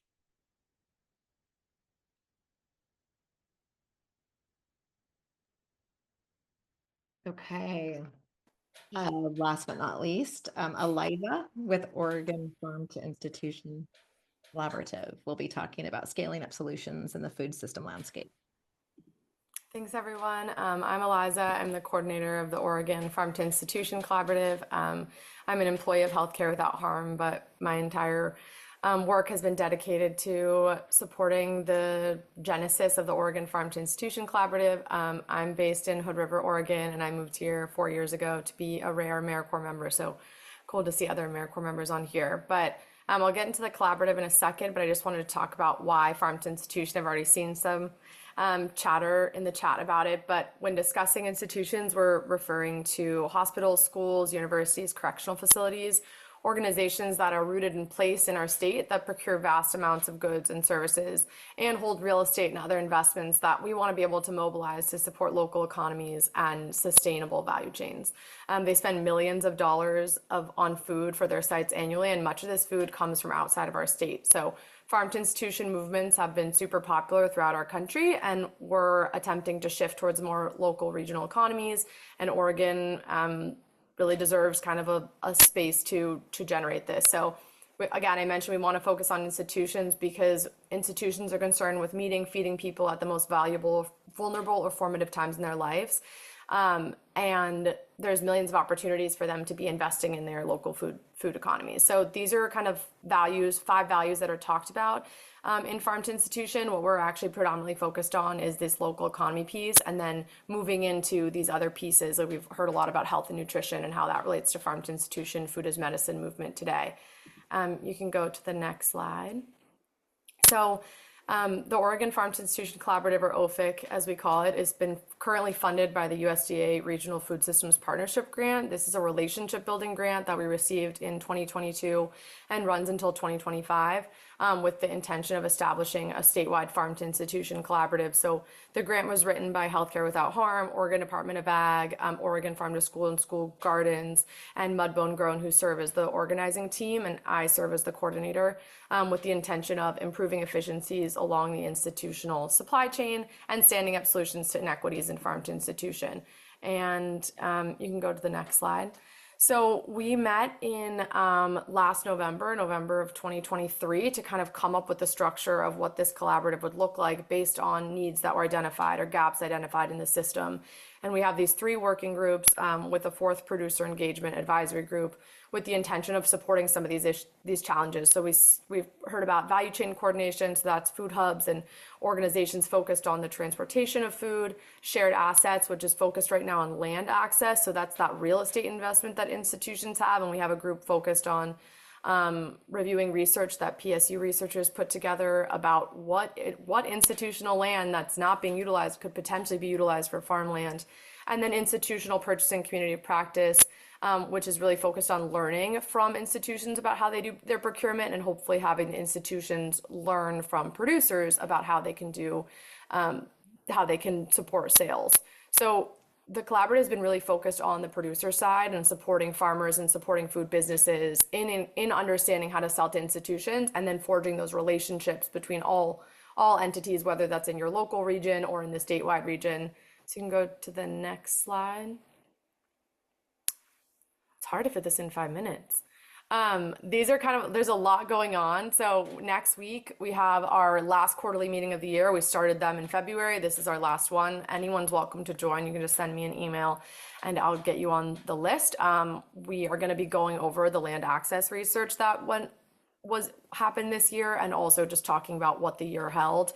We also have work groups that are held monthly by awesome co-chairs, many of them involved in OCFSN deeply as well. And we're doing trainings for producers, food businesses, and supporting entities. We just did one in Portland last week, as Tanya mentioned, which was fantastic. We had over 35 farmers and food businesses there, and our intention is to hold one in coastal Oregon, southern Oregon, eastern Oregon, also have a buyer panel there. So we're really talking about how you can understand like food safety, rules for farm to institution, but also the opportunity we might have in like banding together for some of these shared infrastructure I know a lot of us are working towards. And then as you realize, there's no branding on this, we have no logo. And so the future of this hopefully looks like figuring out storytelling, communication for farm to institution, what policy looks like, how we're helping institutions changing their internal policy, and how we could potentially push for policy on a statewide level as well. And yeah, please just email me to get involved. There's also, if you're involved in OFIC, please just shout it out in the chat so anybody can message you as well. Thank you.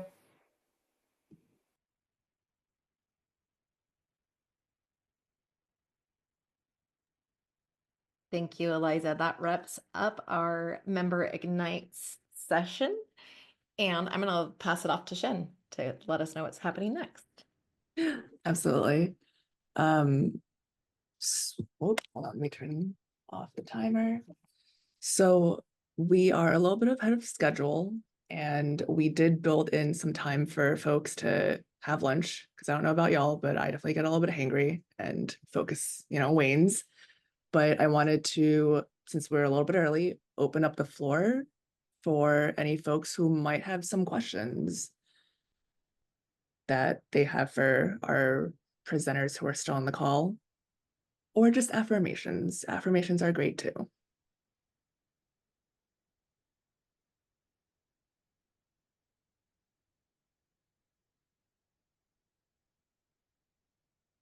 But otherwise, please be hydrated, grab some food, and we will start back up at 11:45 with CFS at the legislature. Ryan, I see you. Yeah, just wanted to give a shout out for folks who are sharing about their assessments in the convening, and just want to encourage you and cheer you on that those assessments, so many of us will then use those assessments and for our grant narratives moving forward. We'll refer to them, to legitimize the need that we see in our community. And those assessments are really giving voice to underserved communities who might not have a voice otherwise. And so I just really wanted to applaud the communities who are undertaking that kind of dense work and encourage those who haven't to consider it or to, really use this as a collaborative space to share about lessons learned or best practices. But it is one of those tools that really lifts all boats, because then each of us can then refer back and say, the need that I'm writing for is clearly defined in this assessment for our community. And I really see that as a tool of giving voice to the needs that might have been overlooked. And so I just really appreciate each of you who are working on those assessments, and would encourage all of us to support them in any way we can, because that brings so much legitimacy to food systems funding and future projects. So thank you for that effort, and so inspiring to hear from each of you. Go team, go. Lauren, all you. Thanks, Rihanna, for saying exactly that. I actually have a question for one of our presenters, and it's sort of a reflection on Oregon Community Food Systems Network. I think one of the really awesome parts of our network is that we do go deep on certain topics together, and there is also the flexibility to come in and say, hey, I'm also working on this. Who would like to work on this with me? And sometimes that means that we need to shift some resources around to help facilitate those conversations. So OCFSN has always tried to work this magic of being providing some stable support and facilitation and structure, while also trying to be flexible as the work shifts and different things evolve. And so, Allison, you spoke about this tremendous amount of work that you have all been doing to think about what is the next step in your very multi-county region related to community food systems broadly. And I wonder if, having come out, you know, sort of on the other side of the planning process and now shifting into implementation, are you seeing ways that your network actually needs to evolve and how it works to support the work? Or do you think that the network as it functions, the topical work is, you know, can be fluid because the fundamentals of how the network works can take that on? It's definitely shifting the work of the Rogue Valley Food System Network in very subtle ways. But what we're learning is really there's a need in, like, Oregon Community Food System Network on the statewide level. There is this need for infrastructural and like keeping the rhythm and the resources. There's been keeping the conversations alive.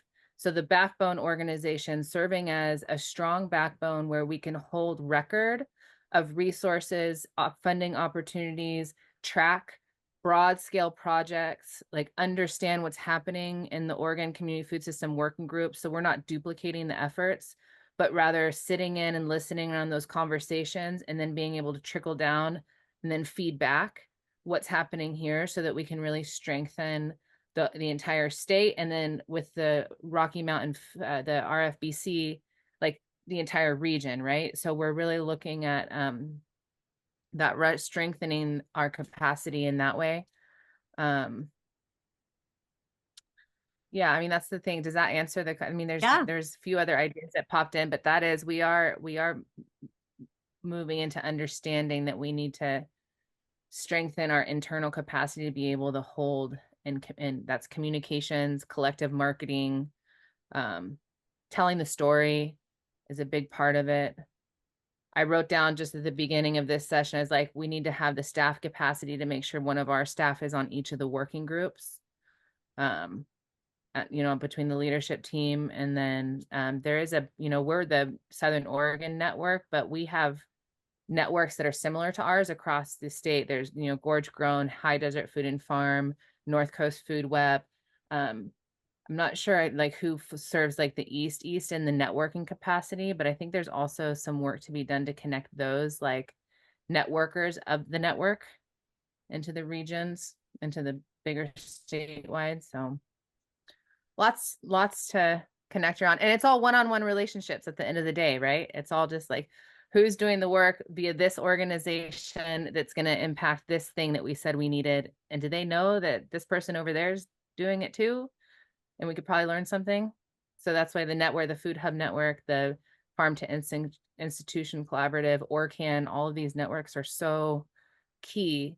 And then Oregon Community Food System Network bringing us all together at the table to make sure we're privy to what all these other organizations are doing means we don't all have to do the work. Thank God. You know, we can just show up and coordinate and pick up what we can when we can. Thank you. That was exactly you answered the question I was asking, and the things that you said about the holding the conversation, keeping it alive, keeping the connections alive. I mean, anyone who does that kind of networking work understands the importance of that. Sarah, ping pong to you. this might sound kind of wonky or like who wants to do it, but I think it would be awesome to have like the members of the network who are actually networks, regional networks, have the opportunity to have just a convening amongst themselves, because OCFSN, as we talked about in the beginning, the evolution of OCFSN as a network itself, and then really only recently being formalized as a standalone nonprofit. And we have a lot to learn from other networks, including Rogue Valley. But I think it could be very instructive for us as we go into our strategic planning process to maybe have a little gathering of other networks who are members. I would learn a ton. Thank you.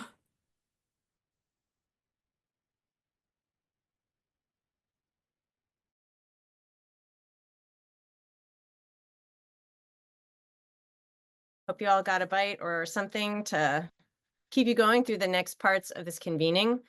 As I mentioned earlier, one of our important areas of collaborative work is on public policy. And public policy can be very challenging for folks to engage with at all levels. There are legal considerations, and there are also political considerations, and I mean that with a lowercase p. Policy can feel sometimes very divisive and challenging. It can feel, it can just feel very difficult. And yet, I think all of us understand that public policy does influence the world around us, and we also have an opportunity to influence public policy. And this network, as a statewide network, has really had and embraced the opportunity to make change related to our state legislature. And so the network includes organizations that have a lot of experience and years working with the legislature. And it also includes a lot of organizations who may never have done that, but have a lot of really important experiences to share. So community food systems at the Oregon legislature. This is our 6th year of doing this. Our first year of doing it was in 2019. Great stories from that, won't tell them now. But the goal of this project is that our OCFSN members are successful with legislative priorities, both individually and in coalition, and that all of our members feel empowered to participate in some way in that legislative process. And as I said, it may be sharing your story about what the challenges you have are, but what the opportunities you see are. And how we do it is we share information on specific bills and also the legislative process. We have folks in our network who have spent, as I said, many years learning how that system works and building relationships. And then we also share ideas and guidance and support for folks in getting involved. And this picture here is, well, the picture is of the state capitol, but the bill, this example here is something from what we call bills to watch. And that is one of the tools we use to share out information about all the bills that our member organizations are using. So tracking. So I want to jump in. Let's go to the next slide. This today is a very broad overview, just starting to get our gears going about the 2025 legislature, which starts in January. It's an odd numbered year and it will be a long session.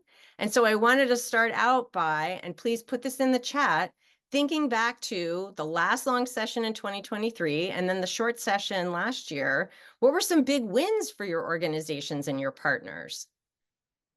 So put some things in the chat, and then also, we've been hearing about some of them, and then also share how you and your organization might be involved in the 2025 Oregon legislature. And it really can be, I'm going to watch the news and pay attention to what's happening. And it can be, I have some stories to share with those who are actually advocating for bills. And it can be, gosh, I really don't know yet. Great. So I'm seeing things come in. Really awesome stuff. Double Up Food Bucks funding, the big grants we've talked about, Farm to School, Oregon Agricultural Heritage Program. Yes, the big pieces around direct marketing, the cottage food law. Yep, the limits on factory farms in Oregon, all those grants. So a lot of things were going on. More things coming in. That's a great success, Andy. Bringing folks to the Capitol. Having folks feel empowered. I think I know that I've been in rooms where it seems like the process is all locked up and the people who have access, and we get to actually say, no, no, no, we need to have access too. Yep. So these are all awesome. What are some ways that folks want to be involved? Allison, great. Sharing and educating folks about policy, encouraging individual development. Protein Bucks funding. All right. Online resource page. Being involved for Food for All Oregonians. Other ways that you might get involved. And of course, the answer is also paying attention to community food systems at the 2025 legislature. We will be helping you stay involved by putting lists of bills together, sharing those out, organizing forums. Oh, wow, Alice, that's amazing. FOF met with legislators 89 times in 2024. And I can tell you're already thinking, I'm going to double that. Excellent. Testimonies, watching notes, really learning what's happening at the legislature. Awesome, Megan, thank you. And if you're unfamiliar with state legislation and state bills, I mean, you get to see how our public agencies get their budgets set, what public agencies are asking for what, how that process works. You know, there's a lot of policy out there that already exists in our state agencies that they are implementing in their programs. Sometimes it exists, sometimes it's latent and it needs to be charged up, but there are all sorts of ways that this plays out at the legislature. Healthcare funding, excellent, Sarah Sullivan. Yeah, that's been an amazing development. Contacting representatives, excellent. Awesome, Carrie. I wrote letters to politicians like I never have before. That's fantastic.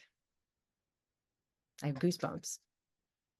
Staying up to date on the policy summary. Very cool. I know that something I will be doing is looking for what are the priorities of organizations who go to the legislature, not on food and farming topics, but on other things that we think are really important. You know, broadly speaking, like access and justice issues. Who's bringing that up? The NAACP, we had Eric from his chapter of the NAACP. NAACP often gets involved with a coalition of organizations pushing very specifically for justice-related bills at the legislature. Excellent. Well, so what we'd like to do is shift into, oh, great. Thank you so much. Yeah, about CritFic. Excellent. So what we want to do after this sort of like getting your brain going is we're going to have you go into breakout rooms and talk specifically about what issues, I guess this is the next slide, Shin, when you have a moment. Thank you. What issues and bills are coming to the 2025 legislature that you will be tracking? And again, think about not only agriculture and food systems, but also other important issues. Do we expect housing to come up? You know, how do we think education is going to show up? How do we think the broad range of justice-related bills are going to come up? Like what, right, Christina's bringing up this question here. And yes, thank you, Shin. So we would love for you, this is our first beginning of capturing information that may go into the bills to watch slides where we'll be able to keep track of these things.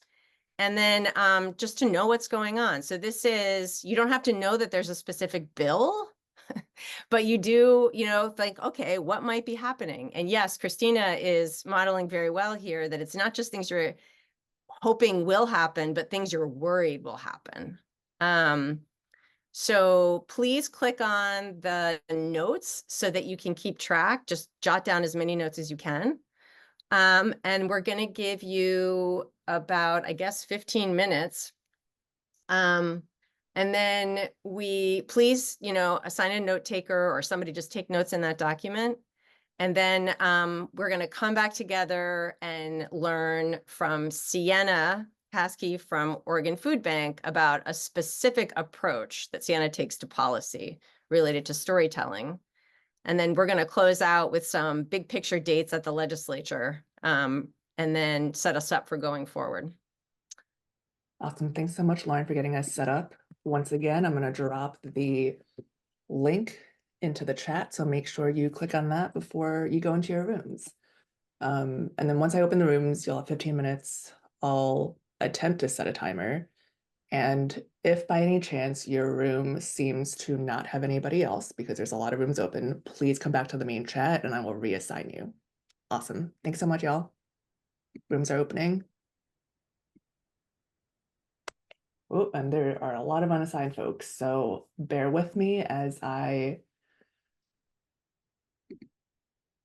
add you to new rooms.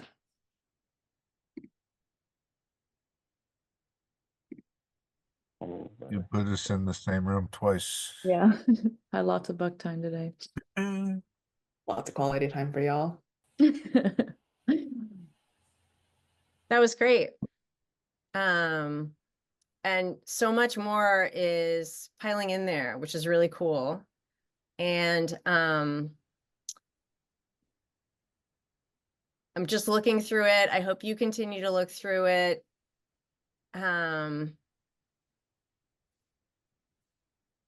And just as what's that? Just as a reminder for folks, you can keep on adding things in. I will probably not send out a recap with like the recording and these notes finalized until early next week. Awesome. And then we'll start going through this. So, okay, this is great. So now we're going to hear from Sienna. Please go ahead, Sienna, introduce yourself and charge on in. Yeah, thanks so much for having me, folks. I'm Sienna. I use she and her pronouns, and I'm the lead campaign strategist at the Oregon Food Bank. And I primarily work on the Food for All Oregonians campaign. And I'm going to talk a little bit about how policy is storytelling. And we're going to take a look at the campaign through story. So I relate to storytelling as a way of life. Storytelling has been central to me, as probably many of you. It tells the story of our families, where we're from, history and traditions. It also shares our why. So why we do this work, what our name is, why we're here. So storytelling for me is crucial in all aspects of my work, but especially the work of policy. It also is around narrative. Oh, yeah, I'll say next slide so that way you know. Thank you. It also talks about narrative shifting. So oftentimes when we're doing policy work, and if we have a new policy that might be a little tough to pass, we have to change the status quo. We have to use storytelling and to only push things forward. And so I really come to storytelling as an aspect of radical imagination. And I put this image here. It's from the Center for Story-Based Strategy. They're an organization who is really phenomenal if you don't know who they are. I've been lucky enough to be trained by them, and they bring this notion that radical imagination is time travel. It's this collective place-based practice of play and exploration to conjure new choices where there appear to have been none before, and we can only walk where our hearts have first tread. So I hold radical imagination in my heart in all aspects, but especially when thinking about how do we create the change that our communities need. And first we have to imagine it. We have to imagine where policy starts. We don't just start with a bill concept, right? We actually start with the story. And so we only start the story because we imagine something different. Next slide. So the Food for All Oregonians campaign is my whole life and also my heart. So we're this campaign that envisions in Oregon where everyone has access to food, no matter where we're born. We know that food is a human right. I hope all of y'all believe that. I would assume y'all believe that. And so we're really envisioning an Oregon where everybody has access to food, regardless of immigration status. And we're really working hard to ensure that immigration status no longer drives hunger and poverty in our communities, and that where we're from doesn't exclude us from Oregon's safety net. And the way that I'm coming into this campaign is because I'm the granddaughter of farm workers, and I come from a really long line of women who grew food and preserved food through the fall and winter months to ensure that we had enough food and vegetables and fruits to last us until we start growing food again. And so for me, food is so central to my life. It tells the story of me and where I come from and my why.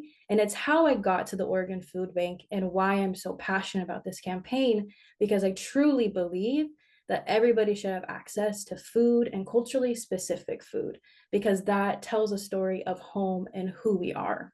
And so for 2025, the coalition and our legislative champion, Senator Campos, will introduce this legislation to create a state-funded program to advance our vision for Food for All Oregonians.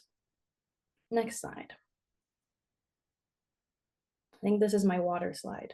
Yeah, so I relate to life a lot through water.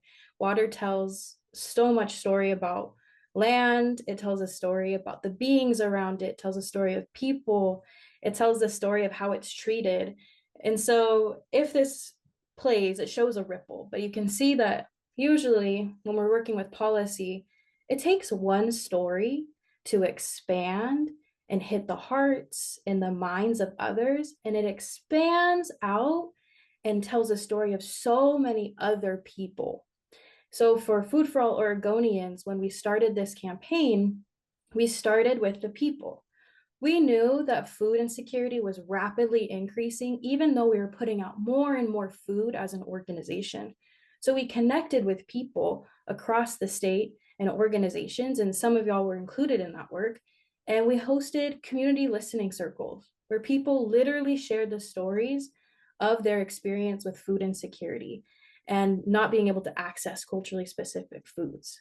And those stories shaped the way that we do our policy work.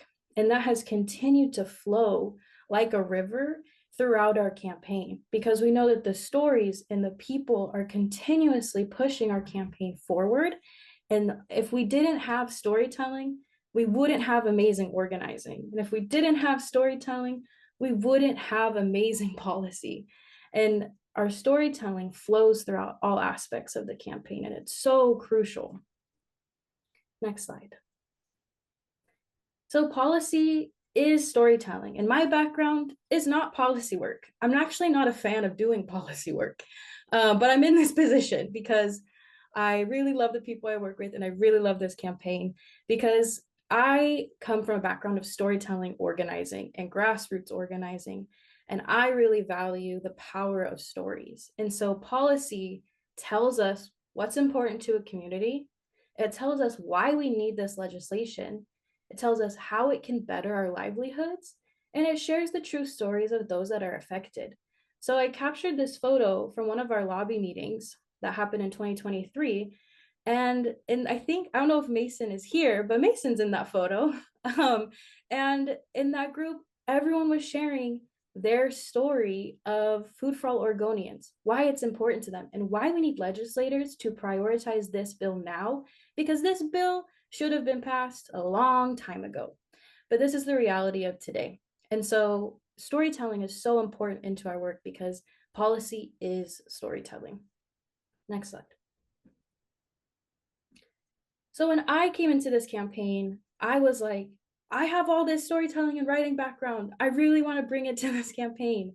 And the first story that I connected with people on was a story of Mayra and Patrona from Adelante Mujeres. I saw Lucia on this call Lucia is on our steering committee because Adelante Mujeres is one of the organizations that really help lead Food for All Oregonians. And this was a story that was really beautiful to co-create with them on. And because not only did it still tell the story of the organization and why they're involved with Food for All Oregonians, but it told the story, the multi-generational story of Mayra and Petrona, of why they're involved personally. So we talked about food, we talked about immigration, we talked about the future of why we need Food for All Oregonians now, because this is going to affect our children and our children's children. And so when we share these stories of people that are working really closely with this campaign, we actually get a lot deeper and we get to the root. And Food for All Oregonians, when we pass it, is just one aspect of change that we need, but the stories tell a lot more of what we need change. So stories can also share one thing, but we know that it can expand as we continue to pass policy. Next slide. That's it. I know I had 10 minutes. So I really would encourage you all to get involved with the campaign. You can endorse the campaign. We really are trying to expand our coalition. We're currently at around, I think, 150 organizations, which is really great. We meet monthly, and you can be on our listserv and get involved. I know that some of y'all are in the coalition, so shout out to you all. You can also take the pledge and say you support Food for All Oregonians and get involved that way. We also have a current Contact Your Legislator CTA that we're trying to really push legislators to prioritize Food for All. And then we have an upcoming event. So this weekend, we're actually having our in-person strategy summit. We have over 150 people registered and we're over capacity. So we're like, we got to have a virtual strategy summit. So if you would like to attend to learn more about Food for All, learn the strategies that we're going to be implementing this legislative session, join us on December 3rd from 5:30 to 7:30 p.m. It's going to be a really fun time. Senator Campos will share a little bit. We're going to have some speakers and workshops. So join us then. And then if you have any questions related to the campaign or storytelling, please reach out to me. I've listed my email there. I love talking about story and how to push campaigns forward. So thank you so much. Sienna, I thank you so much for sharing this with us. And this is exactly the kind of feel that I think we need going into this state legislative session. And I hope we can have you back to keep talking about stories and thinking about and bringing out those stories about Food for All Oregonians and also the other policy priorities that folks are bringing. And I think, speaking for myself, I feel like a light came on that isn't always there for me because I'm like oh, I'm going to organize all this. So thank you for creating that possibility. So we have a few more minutes and I would love to open it up if anyone has questions for Sienna or any questions. We will follow up with the whole network about how to get involved with this, how to be part of community food systems at the legislature. This is my last slide just to say these are the official dates on the state legislature calendar. We have some awesome insiders who can help us understand, oh, this is the time to really start paying attention, or this is the time to, do whatever it is. So, but these are the formal sort of important dates going forward. And then we will be adding to this things like the big events, like for Food for All Oregonians and other organizations that are having advocacy events, learning, info sessions, and other ways that we all get together as a network to share what we know and to build more common cause and get things done. So does anyone have any comments or questions? I love Sammy's comment here.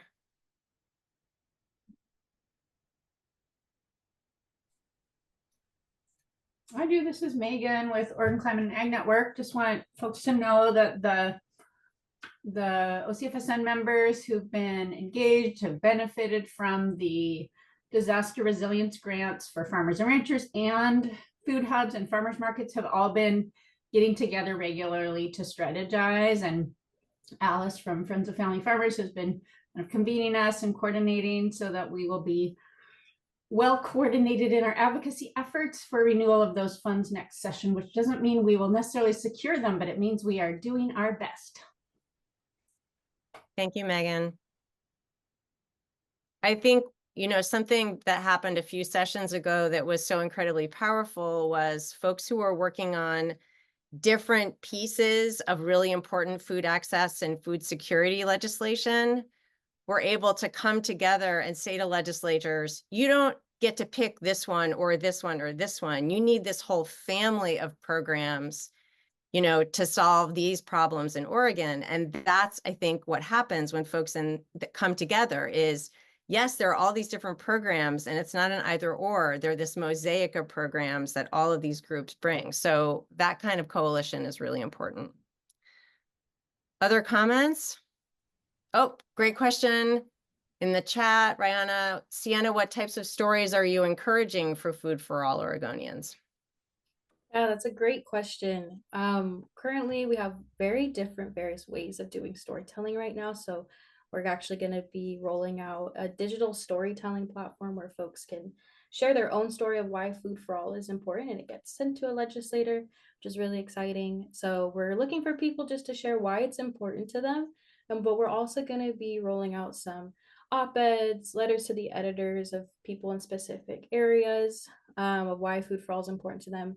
But we're also going to be looking at connecting how food insecurity is related to behavioral health, food insecurity is related to housing, food insecurity is related to education and early childhood health outcomes. So we're really looking to just expand and connect food insecurity is a core issue among all the other things that we're also passionate about.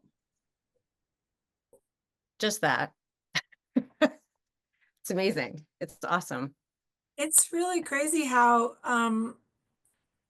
and wonderful how legislators are beginning to make those connections. That's something we heard when OCFSN and other partners reported to the legislature on last year's grant outcomes from the Resilience and Food Hub and Farmers Market funding, because people were saying, you know, these are things that they help people people be secure where they're at. They help people not become homeless. They help people preserve their livelihoods as small businesses, and they contribute to a lot of community sustainability and resilience. And I thought that was really the first time that I had heard legislators making those connections and seeing that even what are really fairly small investments in the big scope of things can have very significant impacts. So that's cool. I love the storytelling. Thank you. Yeah, thank you, Sarah. It was the first time I recall hearing a group of legislators all together saying community food systems and really, I think, understanding what we were doing. That's the result of long years of work by all of you. Brittany. Hey, thanks. I just wanted to jump in really quick. Brittany, Friends of Family Farmers, and I wanted to give a little plug that we're going to be doing a weekly session update for our bills and then bills that we're watching every Monday from 12 to 12:30, starting on January 27th. And I'll add you all to a Google Calendar if that's okay, or contact me directly if you want to make sure to get the Zoom. But we're hopefully going to just be having a quick half hour beginning every week, talking about what we're working on and what others that we are tracking are working on. Thanks, Brittany. I think we've definitely seen over the years we've been doing this, it used to be important for us as a network to set up these opportunities for people to connect. And now we're seeing so many more of those happening. And so what we do with our working group of community food systems at the legislature is really try to focus our time on sharing information about what those opportunities are, helping people think about sort of a whole bunch of different bills, and also looking at things that may not have a dedicated event or an advocacy group. So it's just been beautiful to see that whole richness of events, and we will do our best to keep up sending that info out to you all. Great. Well, I would love to thank all of you for actively participating in the chat discussion earlier and in the breakout. We have a really awesome jump start on what's coming. And then we will be circling back next month and continuing on. And I want to thank you again, Sienna, for bringing radical imagination and this work of the heart to this work with us. This is awesome. So I'll hand it back to Shin. Thank you. Thank you so much. We are 2 minutes ahead of schedule. Good job, guys. So next, we're going to move into talking about OCFSN and figuring out our strategic direction. And I want to take a quick minute and introduce Christina. Where are you? Christina is, oh, there you are.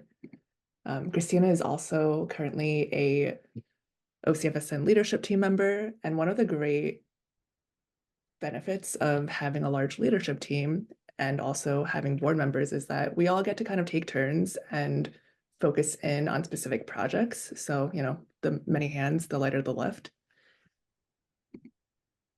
And Christina, do you want to introduce yourself really quickly before we get into it? Sure, I'll just say hi. So nice to see all of your faces and names. I'm on the LT representing Plaza de Nuestra Comunidad, recently merged from 3 organizations serving immigrants in Lane County, Huerto de la Familia, Centro Latinoamericano, and Downtown Languages. If we haven't plugged it enough, we're definitely looking for new LT members. And if you just want a friendly person to reach out to ask some questions, feel free to send me a note in the chat, and I'm happy to talk to you about what that's like. Go ahead, Shin. Thanks, Christina. So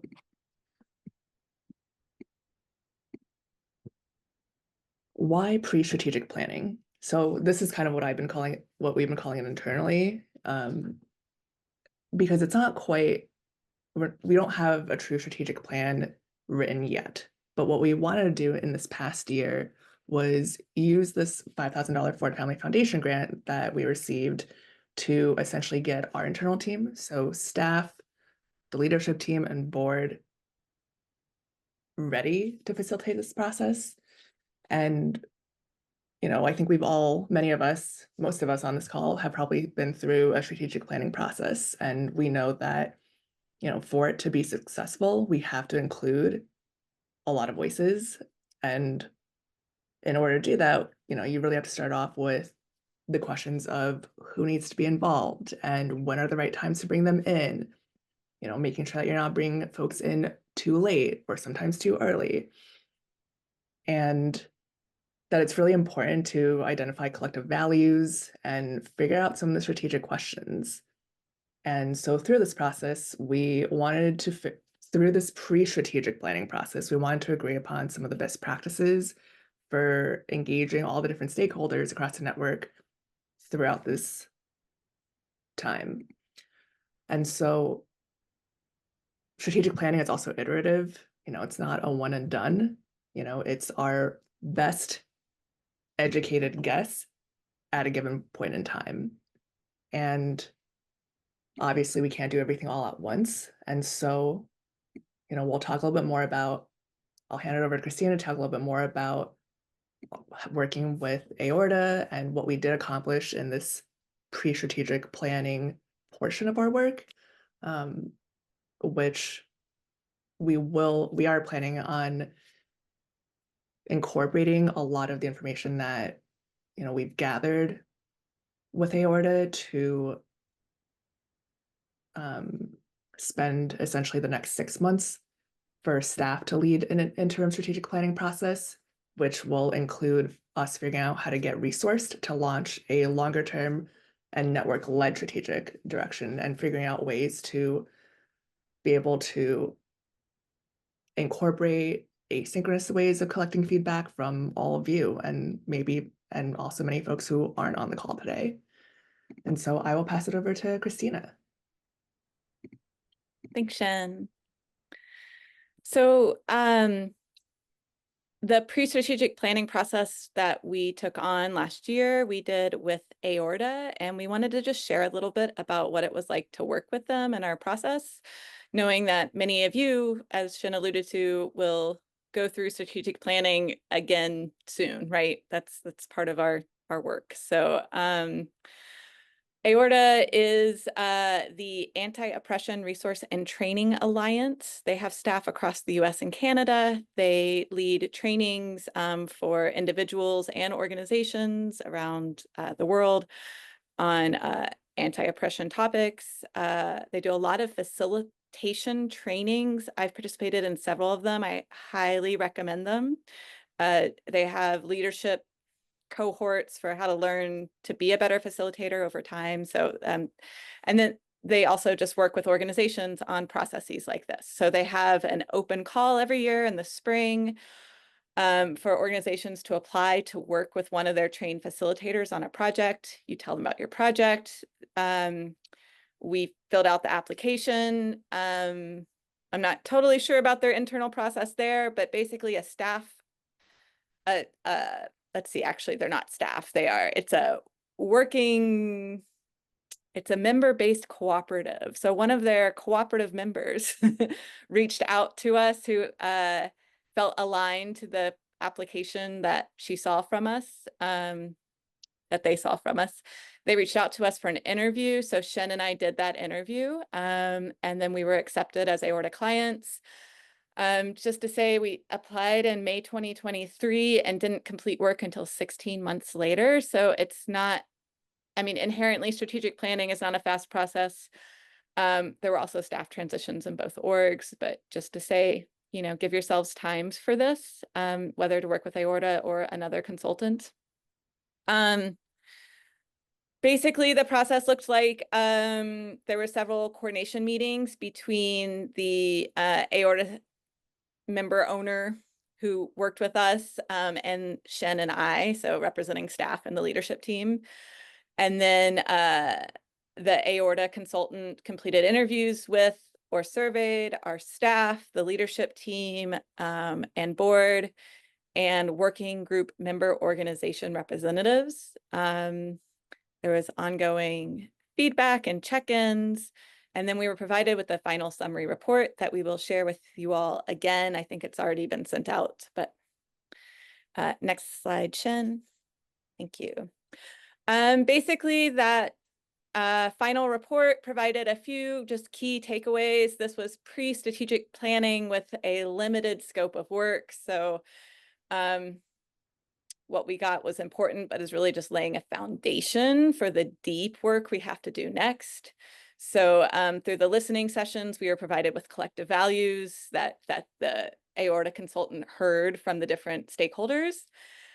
And then they incorporated all the listening sessions and feedback into a list of internal questions for OCFSN, everyone on this call, I hope, to think about. And so there was internal questions for us to hold as an organization and external questions to kind of put out to the communities we currently serve and the communities that we hope to serve. I'm not going to read through all these. I thought I would at one point, but it's a lot of words. So we'll just send out the full text of the report again. I think I'll just highlight, for example, one of these, maybe go back a slide, Shen. I'll highlight a quick internal question and then an external. I'll say, you know, just OCFSN is growing by leaps and bounds in terms of capacity, I would say. And so one of our big questions coming up is this first one: what kind of internal organizational structures are going to be most sustainable for the organization in the next 5 years? That's a big internal question right now. External questions, Shen, you can go to the next slide. I'll just highlight maybe the second external question that was proposed for us to address. How can OCFSN define its role more explicitly in connecting food to many related challenges: economic, racial justice, climate, environmental disasters faced by communities in Oregon while still remaining true to its mission. So a lot of work to be done here. And I think next we're going to take one of these questions and discuss them in small groups. Shen, do you want to share a little more about that? Yeah, thanks so much, Christina, for talking us through and sharing the process, some lessons learned, and where we're going next. And so for the next 15 minutes, we're going to break folks into small groups of about 3 to 5 people. And we wanted you to focus on this particular question. Are there budding or existing coalitions, partnerships, or collaborations within membership organizations or across working groups that can be leveraged to strengthen the work towards shared goals and or outcomes? And so I think one of the essences that we didn't quite know how to put into an easy to read question was, what are the things that the partners that you continue to work with, who you have built really deep trust with, how did that happen? How did that trust get formed? What are the things that keep you going in this work? And, what makes you feel held? And, because sometimes the work is really hard. So I am going to open rooms back up, and you've got 15 minutes. And before you go, let me drop the Google Doc in here again, because we would love for someone to write down some of the wisdom that gets shared in these conversations. So I'm gonna open the room up right now. And again, like before, if you end up in a room that is just you, please come back to the main room and I will try to exchange you for another room. So thanks so much, y'all.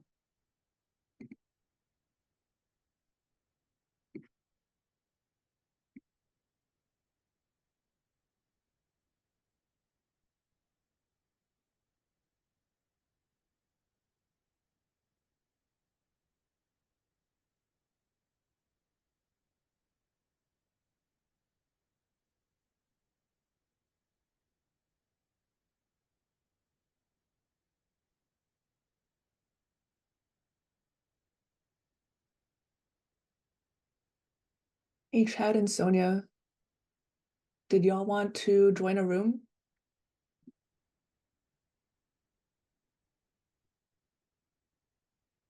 There are lots of thoughts. It's been really nice reading through what folks are bringing up. I wish I could be in on all of these conversations.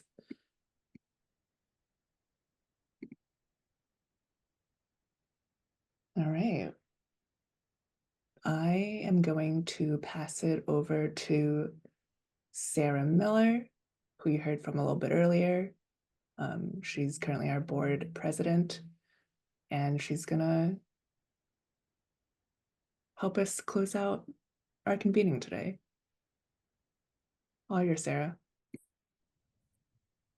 Well, is it over already? And the people who've been here for hours are like, all right, hurry up already. It should be over. If you can, just come on, get your camera on for just a second. Take a look, stare at your wherever your portal is, make eye contact with somebody. It's really precious to be here together, even if it's virtual, and we can look forward to having this time in person again sometime. So I want to just thank you all for being here today, and to just, it's really important to be able to share your work, your questions, your encouragement, your connections. I love seeing all that stuff going on in the chat with people reaching out, saying, hey, I want to get involved. Here's how to get in touch. So it's just super, super wonderful. Before you go, if you can, just slip something in the chat that tells us what was meaningful for you today. It could be a learning or connection. And while you're doing that, I will just remind you that we're going to follow up by sending out the slides and the recording. So you'll be able to share that with folks that you know that couldn't be here today, or maybe somebody that missed part of it. And for our part, we will follow up to invite you to join OCFSN as a member if you're not already. And if you're an existing member, fill out your membership renewal form. And we also have a new option, which is if you are not ready or able to become a member and you want to be recognized as an active participant in the work of OCFSN, there's a link to fill out the participation opt-in form, which will recognize you as being engaged in network opportunities and put you in contact with working groups that you're interested in. We've pitched the leadership team quite a bit. It's a great opportunity. So take advantage of finding out more and reach out to anybody that has offered to talk with you if you have questions or need support. And then just stay in touch and continue to spread the word about the resources and connections that you have learned about from OCFSN. I'm always amazed to learn how much progress is happening. And one of the strongest things about this network is that it is cross-sector. It is recognizing that food touches everything in our lives, and that none of us can shoulder all of the different parts of the food system. And so having the opportunity to know what is important to people working in other sectors and to have a chance to remind others of that work, even if it's not something that we're actively involved in. We don't have to be experts, but it helps us to know who is an expert, who is actively engaged, who is creating change in that sector. And it gives us the opportunity to connect people who are interested and will benefit from those connections. And that is so valuable. So I hope that you got a lot out of today, and I look forward to seeing some of you in the different working groups and hopefully meeting some of you as leadership team members in the future. And just take care and go out into the world and continue to love people and support each other and tell your story. Thank you. Thank you, Sarah. Thank you, Shin. Thank you everyone for joining today. And hopefully we will see you all in person sometime in late June. More to come on that. Bye, y'all. Get outside. Thank you, friends. Be well.